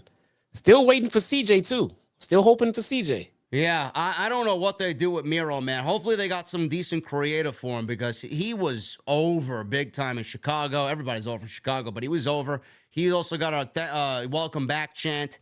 I mean, he is way too over and way too dominating and way too big of a star, bro, to be sitting around doing nothing. I don't know what type of creative they got for him, but hopefully it's fucking substantial. I agree. I have no idea why he's been out this long. That alone is a crime within itself. I know there's politics. I know there's creative. I know there's ego. I know there's issues. I know there's money. I know all that shit is involved. Now, all that being said, Miro needs to be on TV. Yeah. Miro needs to be on TV. How we get him on TV semi-weekly, I don't know. A couple of these matches is fine. We don't need him to be squashing people fucking 8 weeks in a row like WWE had Omos squashing fucking 2 and 3 guys. No. We are already familiar with who he is and what he can do. Yeah. I understand this night was packed. He had a lot going on. Just get him on TV, get him in a match. This was fine. But we don't need fucking 8 weeks of this shit. We are aware of what he can do. Yes. Kevin Kelly said CM Punk returns tonight in the main event. We got a video package airing on Punk being out with an injury. Same thing that we saw from Dynamite, and how he was training and how it was more mentally trying than physically trying. And they are setting up for the main event with the Bullet Club Gold and Samoa Joe. Toni Storm and Ruby Soho, tag team action here against Willow, Nightingale, and Skye Blue. Unbelievable, man. Bro, I may, listen, man, I don't know what they're putting in the water in Chicago, man, seriously. My God. What are they putting in the water out there, bro? I don't know. Not me. I don't know. I need to get in Skye Blue's water. What? I don't know. Yeah, how do we do that? Is there any way for me to shoot my shot there? Probably not, man. No? I don't know. I don't know who's I have holding. no chance, huh? I don't know who's holding the shot for her to be taken. I don't know, man. I don't know. I'm still hearing conflicted stories on who she's dating right now. I don't know. If I shot my shot, I'd probably end up striking out big time.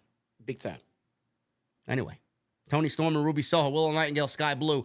Skye Blue was the hometown girl here in Chicago. Got a nice little reaction. Nightingale and Soho hot tagged out to their partners after a little bit. And Skye Blue went after Storm very aggressively. Head scissored to the mat. She followed around with a big roundhouse kick to the head. Skye landed a top rope cross body. Made a cover, went for a 2 count. Storm came back with a sharpshooter middle of the ring. Skye Blue crawled over, reached the bottom rope to break the sharpshooter. Willow tagged back in, took control against Toni. Skye Blue tagged back in moments later. Storm took control with a back suplex. Storm then charged with a hip attack. Toni was about to spray Blue in the face with spray paint. Nightingale blocked that from happening, and the spray got in Soho's eyes. Nightingale threw the spray into the crowd and then drove Storm's face into the mat with a Death Valley driver. Blue then landed her finish on Soho for the win, and they showed Skye Blue's mom applauding in the front row. There you go. Hoolgrim says that Skye Blue's makeup was atrocious. I don't know what Hoolgrim is looking at, bro. What makeup? What are you looking at, brother? What are you looking at, dude? Are you looking at the wrong things on Skye Blue? Hoolgrim. What the? I'm going to have to sign you up for prescription glasses, bro. I don't know what you're watching. Look harder and lower, okay? Just... My God. All opinions and choice words on this podcast are Jesse and Jesse. Much not me. word. Not me. Woo. Anyway. This was fine, man. I mean, this played off what happened on Wednesday. Really not much story. I don't know where Saraya is. Apparently, Saraya is going to be off TV for a little bit due to personal reasons. I don't know what's going on there. But Kevin Kelly did mention Mercedes Moné on commentary, man. I think she's all but good to go on AEW television when she comes back, man. Should be, bro.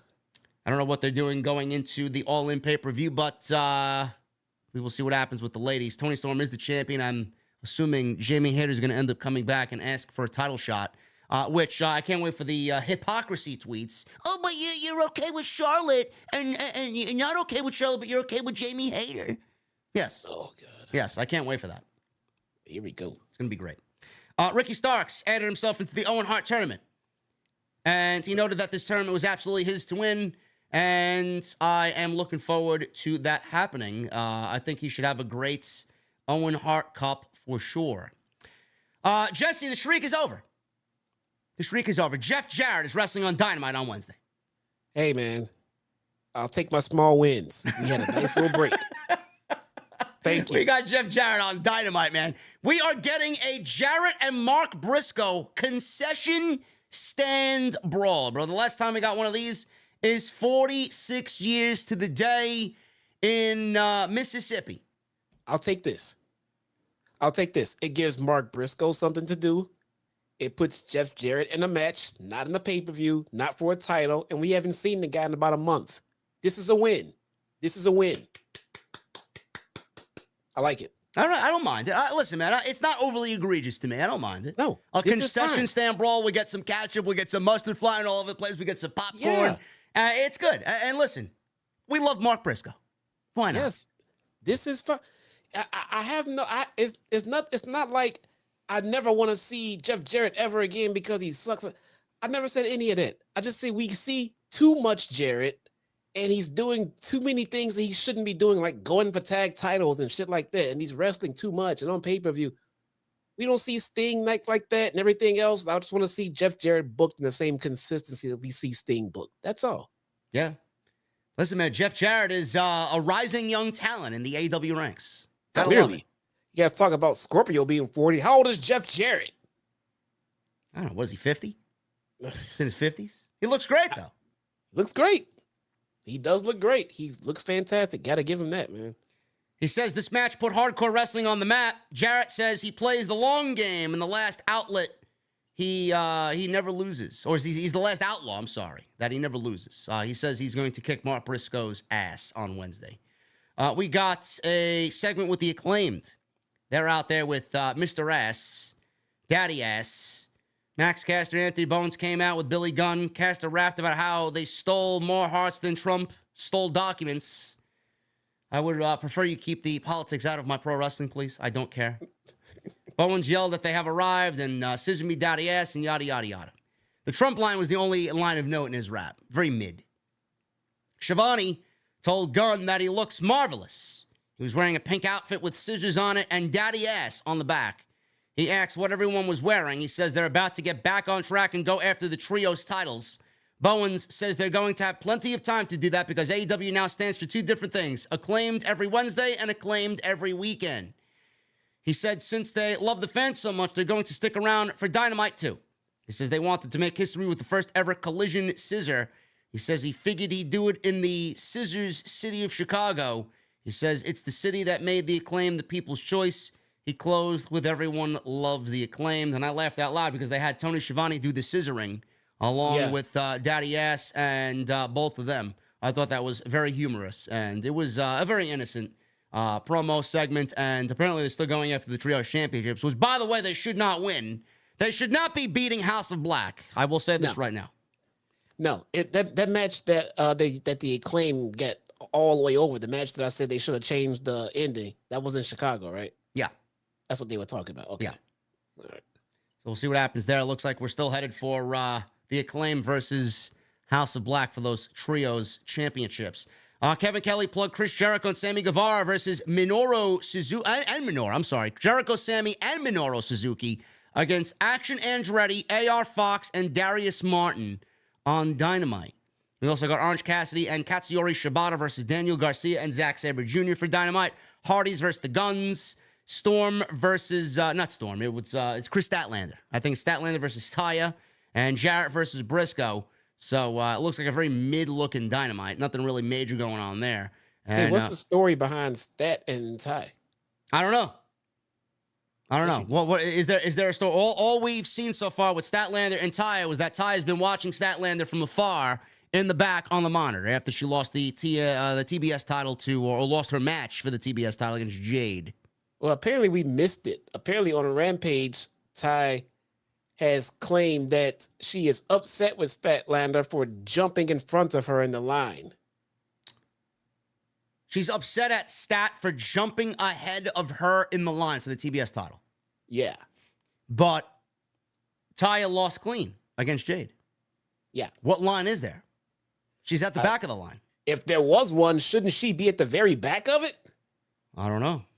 She lost clean. Sounds like it's some third world problems there for Ty Valkyrie, man. I don't know what to tell you.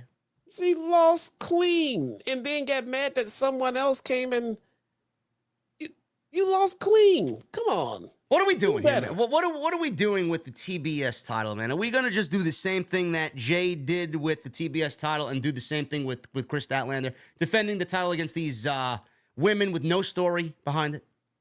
Maybe they're waiting to get everything situated, and then maybe they're going to unify them. Unify what?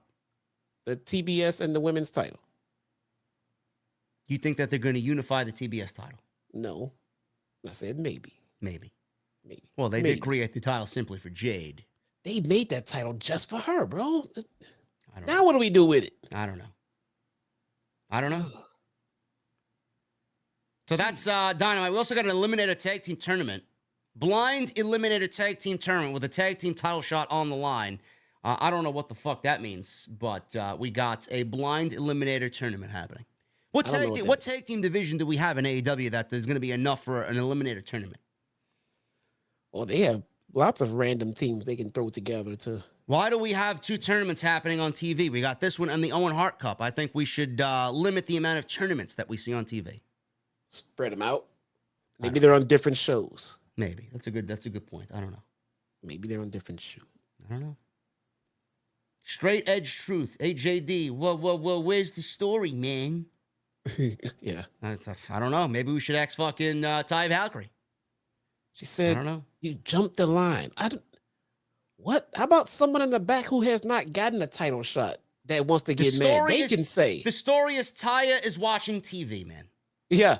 That's you watch someone else do what you couldn't do. She's watching Dynamite.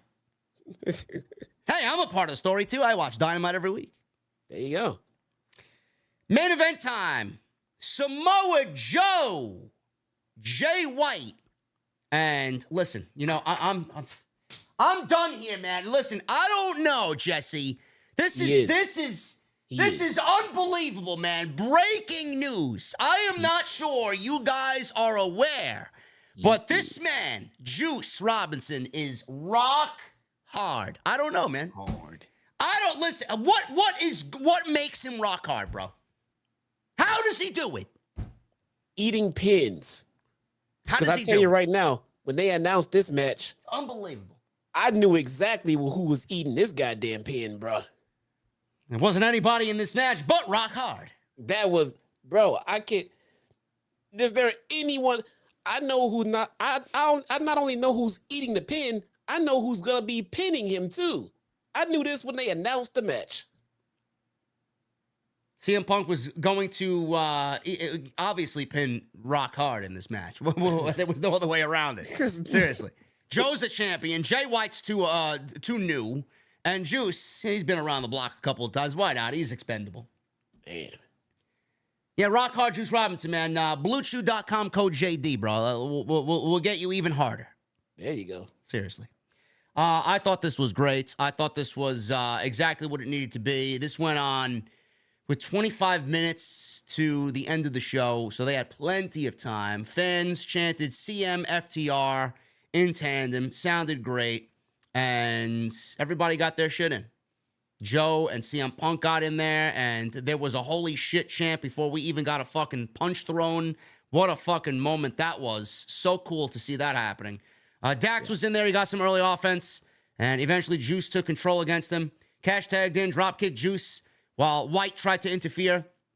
Joe stopped short of getting dropkicked. Cash pressed Juice above his head and slammed him down to the mat. Dax tagged back in. Fans were just restless for Punk. They wanted Punk in there, and Punk was tagged in by Dax. Cash power slammed Juice off the second rope, and then Punk made the cover for a 2 count. And Punk looked good in there, bro. For the little bit that he got in there, he was doing some shit. He did some top rope stuff. He moved around the ring really well. How did you feel about CM Punk in this match and him moving around after being away for 9 months? I thought he passed the test with flying colors. He looked fine. The guy can wrestle. I mean, no one doubts that. I mean, he just had to recover from an injury. He's out there with 3 other fresh guys.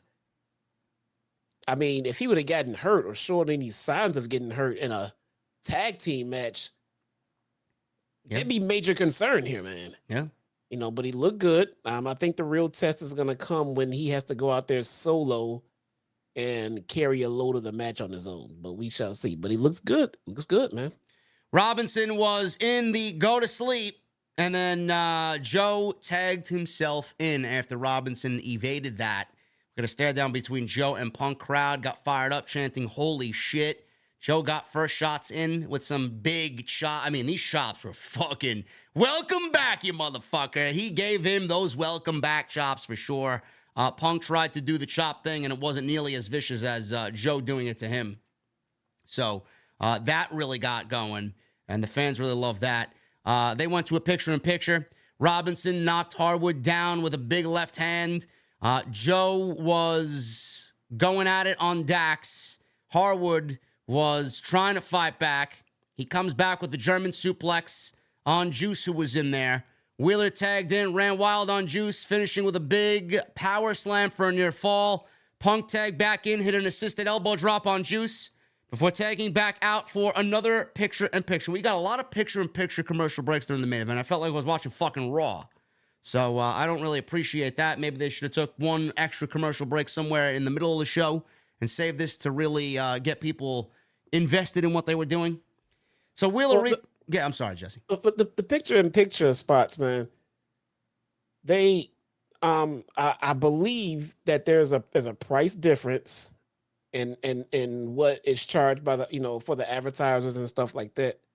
But more importantly, it's supposed to help retain viewers during the break. So, yeah. I mean, I get it. So, I mean, look, commercials are gonna happen either way. So, I guess if we have to get them, I prefer the picture-in-pictures as opposed to not. Yeah, I guess, but they do the picture-in-picture commercial, and it's picture-in-picture for like a minute, and then they go to a full commercial. Yeah. So really, is it really picture-in-picture? Yeah, that's true. But Wheeler tagged in, he ran wild on Robinson, finishing with a big catch power slam. Punk tagged himself in, big elbow drop on Robinson before tagging back out for another commercial. Wheeler reached the ropes on Jay White, and Jay White had him in a single leg crab. Joe's team, with Bullet Club Gold, took it to Wheeler before Punk broke up a cover. Wheeler and White traded chops. This was before White went low, hit a chop block. Wheeler hit a back body drop on Juice, and Punk made a hot tag, ran wild on Bullet Club Gold. Punk hit both White and Robinson with big rising knees before taking them both out with a bulldog clothesline combination, which looked great. Jay White, I guess he thumbed Punk in the eye. He was going to go for a go-to-sleep with Punk, but White got out of it with a thumb to the eye. Punk hit a big high kick in response before going back to the top rope. Juice swept Punk's leg out from underneath him. Jay White hit a Uranage for a near fall. White set up for the Blade Runner. Punk hit the Pepsi Twist to escape. FTR tagged back in, hit a big power plex before Punk hit a big diving elbow.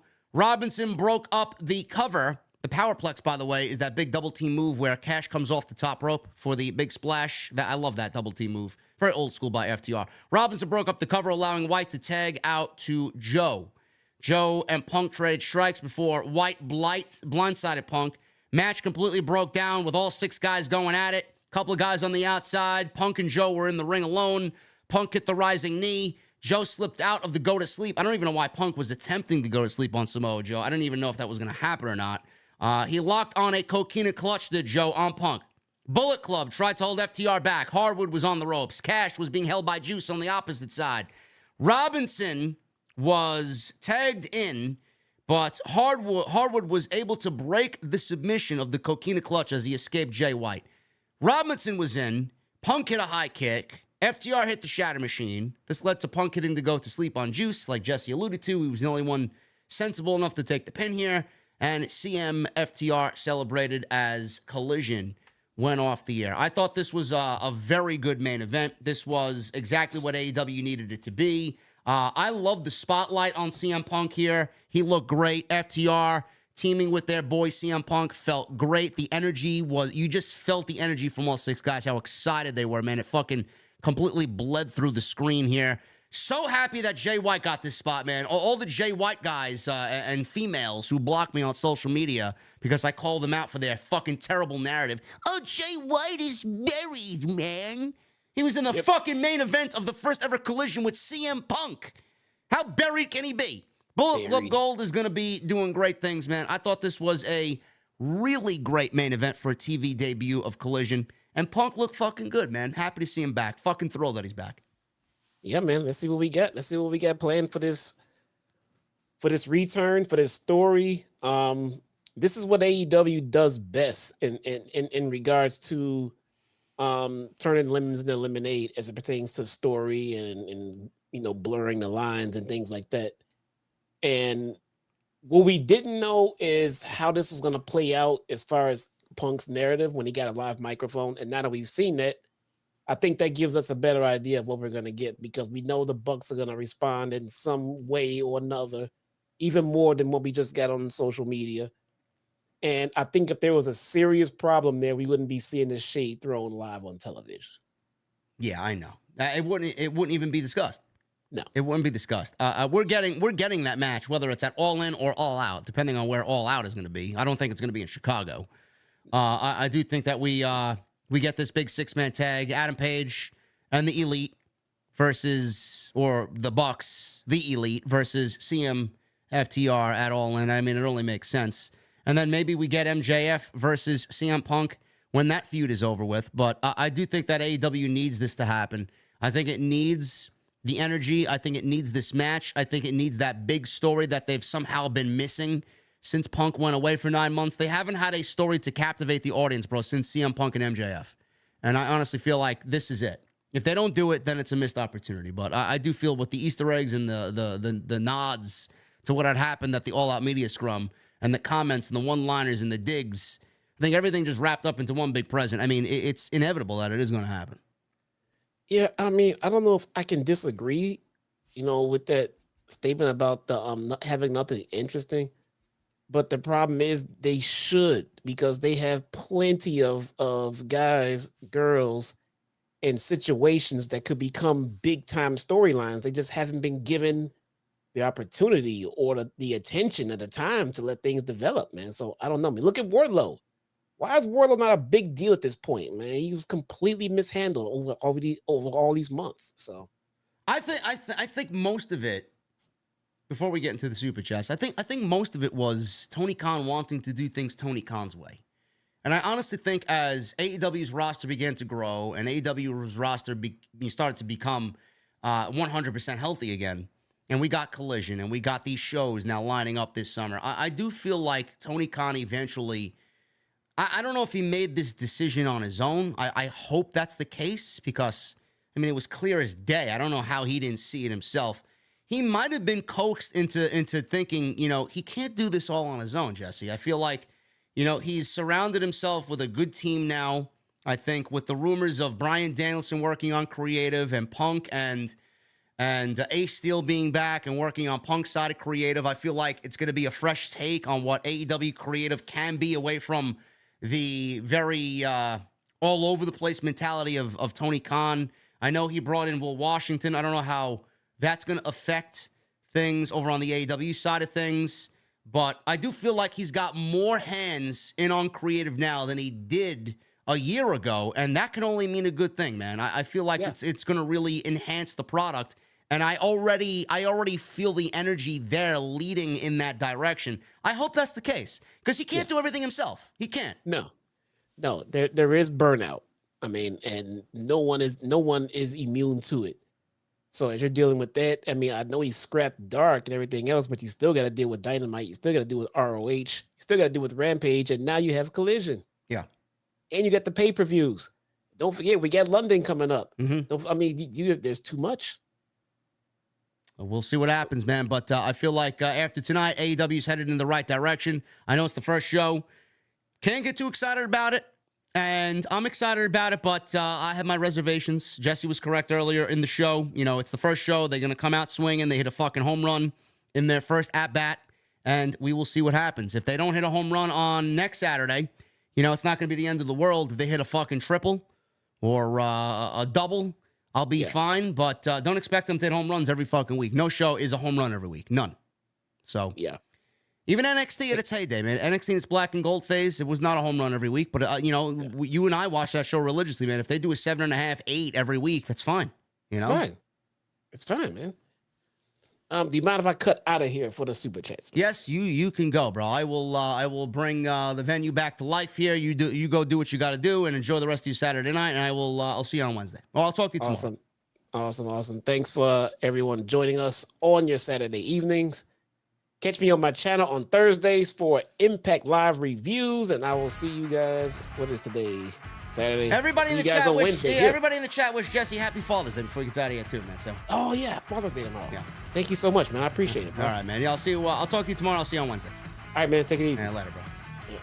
There you go, guys. We got Jesse here on a Saturday night. He's gonna go do what Jesse wants on a Saturday night. It's tough, man. It really is tough for people to really cover this show on a Saturday night, but it is what it is, and we will see what's going on there, man. So I'm going to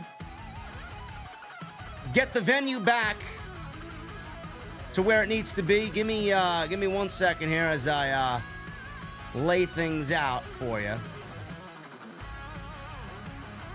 There you go. Exactly what we see right there, bro. Thank you so much. Hopefully you guys enjoyed the show. Hopefully you guys enjoyed the show tonight. Had a great time, and we're going to get into these super chats in just a second. Follow me on social media at JDfromNY206. That's Twitter, Instagram, TikTok, and Cameo. Make sure you guys hit that subscribe button down below. Turn on the bell for all notifications, and make sure you guys go and check out all the other content on the channel. Everything you need is on the homepage, man. Go and check that stuff out. We were live for the SmackDown post earlier today. If you missed it, it is live on the channel right now. Tonight's show is sponsored by Blue Chew. BlueChew.com. Code JD at checkout. Make sure you guys go get your free sample and experience your own personal long-term booking. It's where Blue Chew comes into play, man. It's a unique online service that provides the same active ingredients as Viagra and Cialis, but in chewable tablets, and it comes at a fraction of the cost. You can take them anytime, day or night. Plan ahead and be ready whenever that opportunity arises. Process is very simple, guys. Sign up at BlueChew.com, consult with one of their online medical providers, and once you are approved, you're going to receive your prescription within days, and the best part, it's all done online. No visits to the doctor's office, no waiting in line at the pharmacy, no awkward conversations. It's just delivered to you in a very discreet package right to your front door, and they are made in the USA. So if you guys want that extra confidence, man, Blue Chew's going to give it to you. Give it a try. Sign up at BlueChew.com, code JD at checkout. Get your free sample. All you have to do is pay the $5 shipping and handling, and I want to thank them for sponsoring the show right here on OTS. Let's get into the super chats, guys. I thank you to everybody that has donated tonight. Matt Fugitive with a $5 super chat. Was driving from Tacoma to Olympia today. Saw a traffic warning of a collision ahead. Hope it was a good sign. Gotta wait on the West Coast to see. I thought what they did tonight was great, man. Hopefully you enjoy the show if you sit down and watch it tonight. Nate becomes a new member. Nate, thank you so much, brother. What the fuck are you drinking on this Saturday night? Joseph Taylor with a $5 super chat. CM Punk needs to realize if it was not for the Elite creating AEW, Punk would still be on his couch in Chicago, whining and complaining about wrestling. Joseph, I'm going to have to ask you to tone it down, bro. You're being worked, brother. You're being worked. Lord J. Coyle with a $5 super chat. Not only did we get the return of Andrade El Idolo, but we got the return of Buddy Murphy, too. Yeah. Yeah, that was quite the mess up there, bro. Easy with a 5 months in the venue. I enjoyed Collision commentary. It was a breath of fresh air. CM Punk as a heel is the best. Still don't trust him. Hopefully he doesn't bury AEW twice. OTS for life. Punk being back is a great thing, man. Let's enjoy it while we got it. Lord J. Coyle with a $2 super chat. Will Jesse be purchasing the new AEW CM Punk shirt? I hope so. I hope so. Tony Brown with a $9.99. JD and Jesse, you know what I like. I know what you like, Tony Brown, because I like the same thing.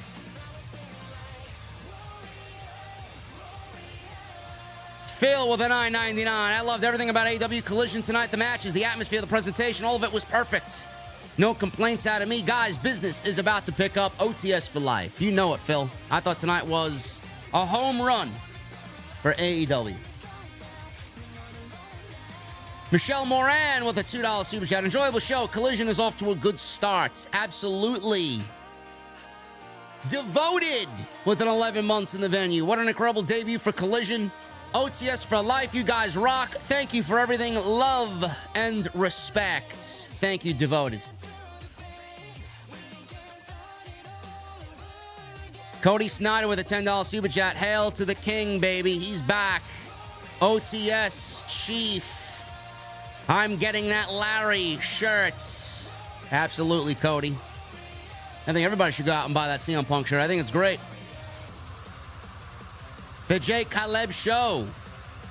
9 months in the venue. Sound quality was also different and better. Could hear the mat more. Barricades, body impact, announce team sounded live. The feel was awesome.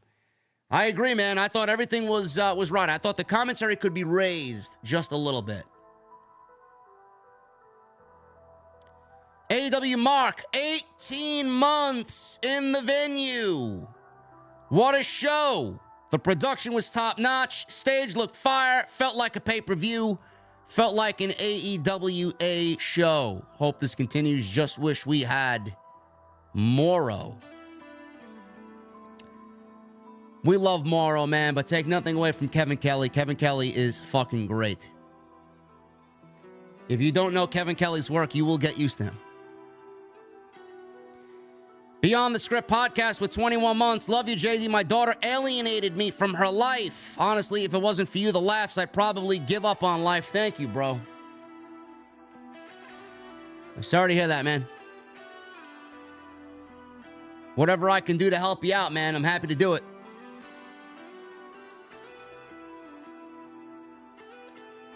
Kid Revos with $10. JD, what was that song that was playing before your intro song? The guitar on that was insane. It's called After Midnight by Andy James.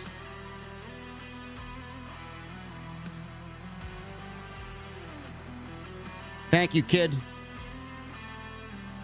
Andy James is a solo guitar player, man. Everything he does is instrumental. I believe he's also a guitarist for Five Finger Death Punch, if I'm not mistaken. Funny, because that music is not the same as the music that he writes individually on his own. Three Kings with a 10 months. Here's another 10 months with my OTS family. Thank you for being here, brother. Much appreciated. Joseph Gonzalez with a $9.99. Tonight's pilot episode was great, as I expected. Hopefully, the following weeks can keep up with tonight's episode. The next month or two will be the real test for Collision.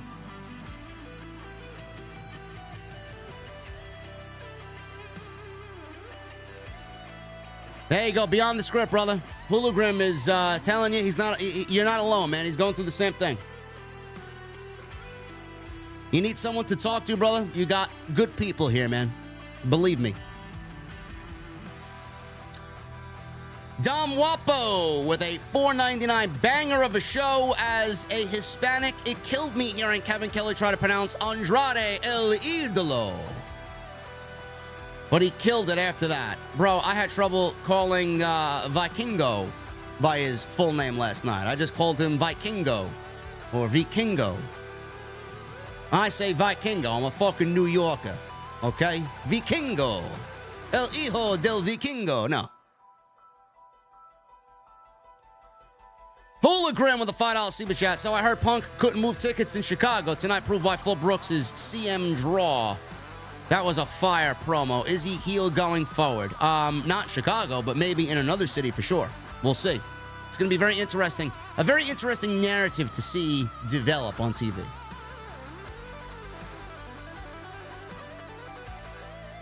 Rivals, Burgers, and Steaks with 28 months. Collision was awesome. Great show. Greatest duo ever, JD and Jesse. Thank you, Burgers.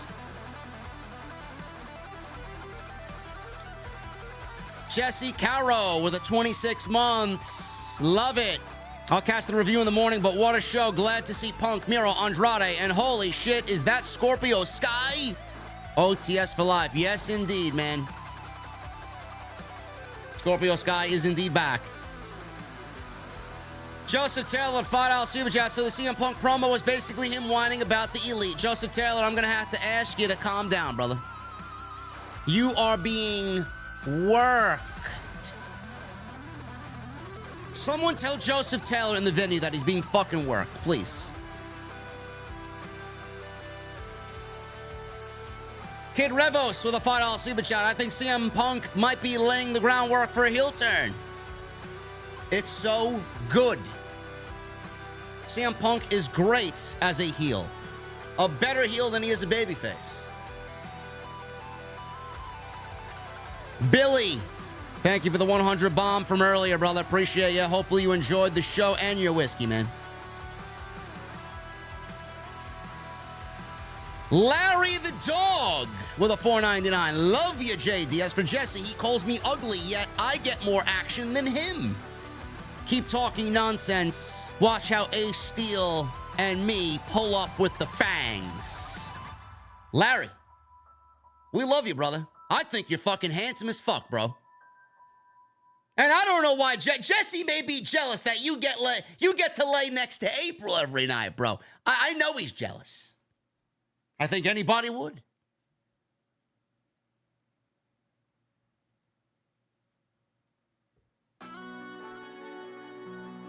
Eric Decker for the $5 super chat. Hey, JD, great show tonight. The set graphics reminded me of WCW Saturday Night with a whole futuristic look. Keep up the amazing work, Chief. Thank you, brother. D apostrophe the $1.99. I think Collision will struggle on WWE PLE nights. You know what listen, I'm already telling you guys right now. I'm already telling you guys right now, the way it's going to work is that when there's a WWE PLE on a Saturday night, that's what we're going to be watching. After that's over, I'm going to watch Collision. And then I'm going to review Collision the next day. That's what we're going to do. It's just, we gotta go with the tides. It's going to be tough. It's going to be tough, man.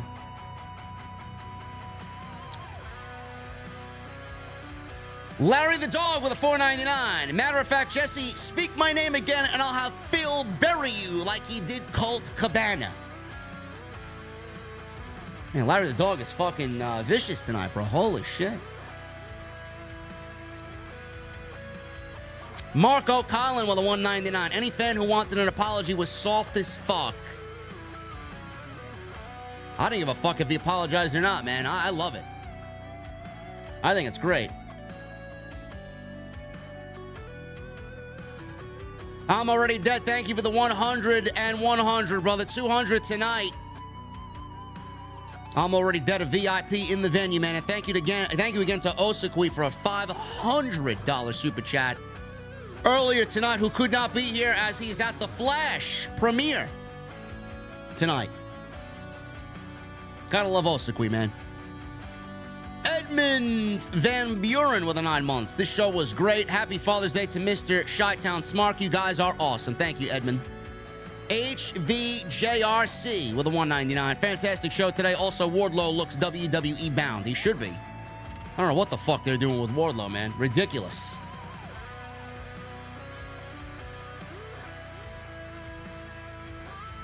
Matthew Malnar with 10 months. 10 months. Hell yeah. Off topic. But what are your thoughts on Fight Forever, and are you getting excited for its release? Yes, I am, Matthew. We will be streaming that on the channel, and we're going to be doing our own quote-unquote AEW universe mode.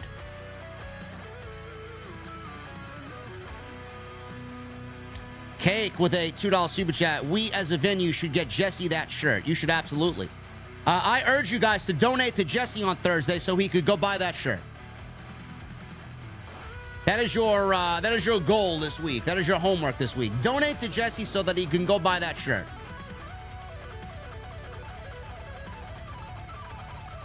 Joseph Taylor, Jesse, you look 30. I can promise you he's not 30 years old, Joseph. Thank you for the $2 super chat. Jeremy Lewis with a $5 super chat. JD and Jesse, not sure if it was mentioned. Any thoughts on the ringside announce table for the show? By the way, I just learned I'm having my second child. Well, congratulations, Jeremy, number one. That is fucking awesome. Number two, I thought the commentary table looked great, man. Very WWE-esque with the commentary team. I like the fact that they're out there by ringside. I do. I like that you could see them. Very important. Christina Harrell becomes a new member in the venue. Christina, what the fuck are you drinking? Round is on me, Christina. Shane Brown with a 6 months. Thought the commentary team was perfect for this new show, but Mauro Ranallo would have been a great addition as well. What do you think? Shane, I love Mauro dearly. Can't complain about Kevin Kelly, though. I thought Kevin Kelly and Nigel did a great job. And I'm very excited to see their growth on Saturday nights. 24 with a 199. He's waiting to take it out in front of MJF. You could be right, brother. You could be right, man.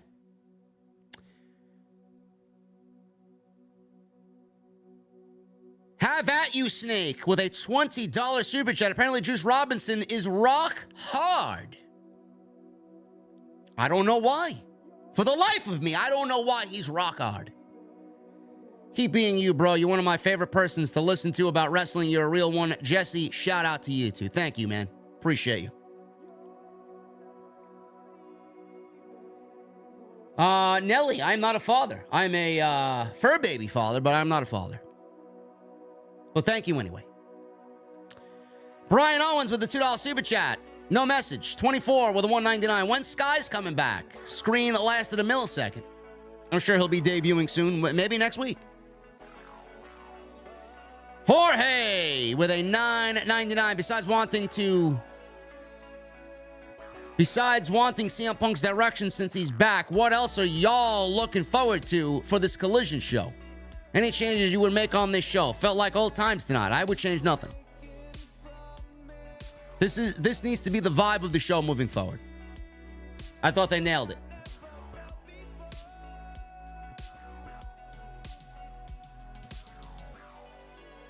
$24, yes, I have kids. One's Bailey, one's Bacardi. One sleeping on my couch, one sleeping by my feet right here next to me.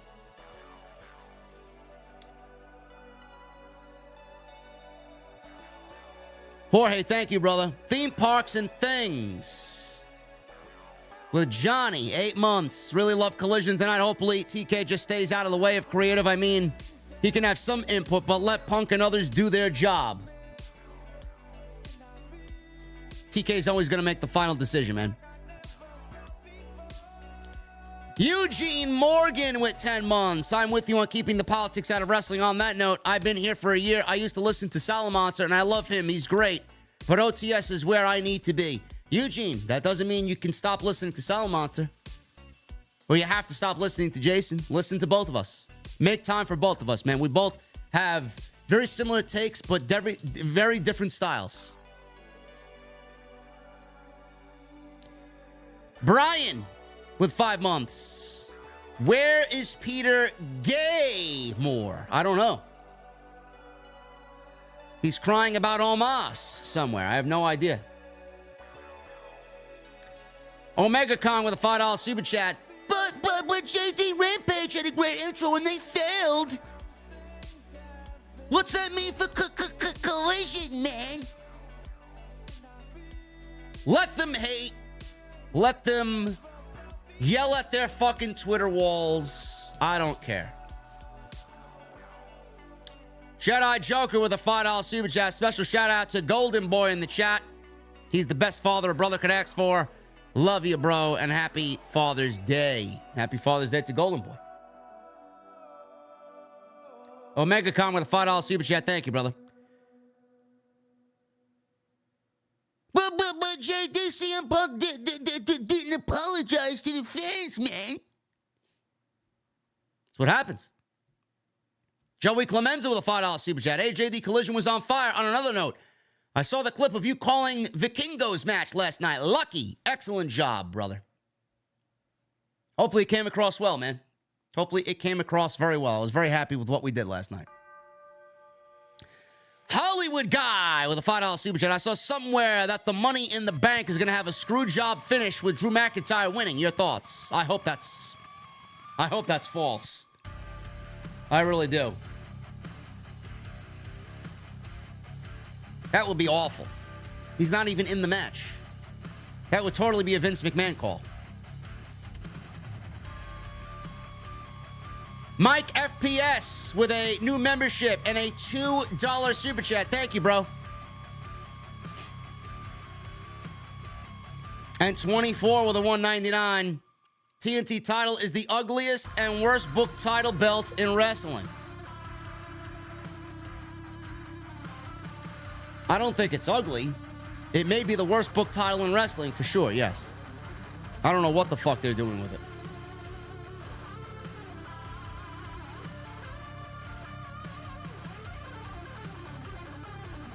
Anyway, guys, I think that is it. That's it, right? No more. We'll close it up? Okay. Last call, guys. Last call in the bar. Gotta get out of here, man. Go enjoy your Saturday nights. I appreciate you guys very much. I gotta get in the Mustang and get the fuck out of here, man. I don't know what I'm gonna do with the rest of my Saturday night. I may reorganize and clean my kitchen. I have no fucking clue what I'm gonna do. Some life I live, huh? Anyway, guys, what a stream. What a night. AEW Collision hit a home run tonight. Glad you guys enjoyed the show. Appreciate you hanging out on your Saturday nights with me and Jesse. Don't know what we're doing, man, but whatever it is, if there's news, I'll do something tomorrow early in the day. Get you guys an upload for tomorrow. If you don't see me tomorrow, enjoy your Father's Day. Rest, relax. Take it easy. Enjoy your days. And then you'll see me on Monday. Brand new week of content lined up for you as we head into Money in the Bank. Follow me on social media at JDfromNY206, Twitter, Instagram, TikTok, and Cameo. Hit that subscribe button down below. Continue to turn that bell on. Hit that thumbs up. Go check out the other videos on the channel as well. Plenty of content for you if you missed anything. And go and check out Blue Chew, man. Blue Chew, my sponsor for tonight's show. BlueChew.com, code JD at checkout for your free sample. Until the next time you see me, guys, I will see you all back in the sub boxes possibly tomorrow. If not, I'll see you live right here from the Beer Garden on Monday night for the Raw post show right here on OTS. I will see you guys later, man.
I don't even know why I come here.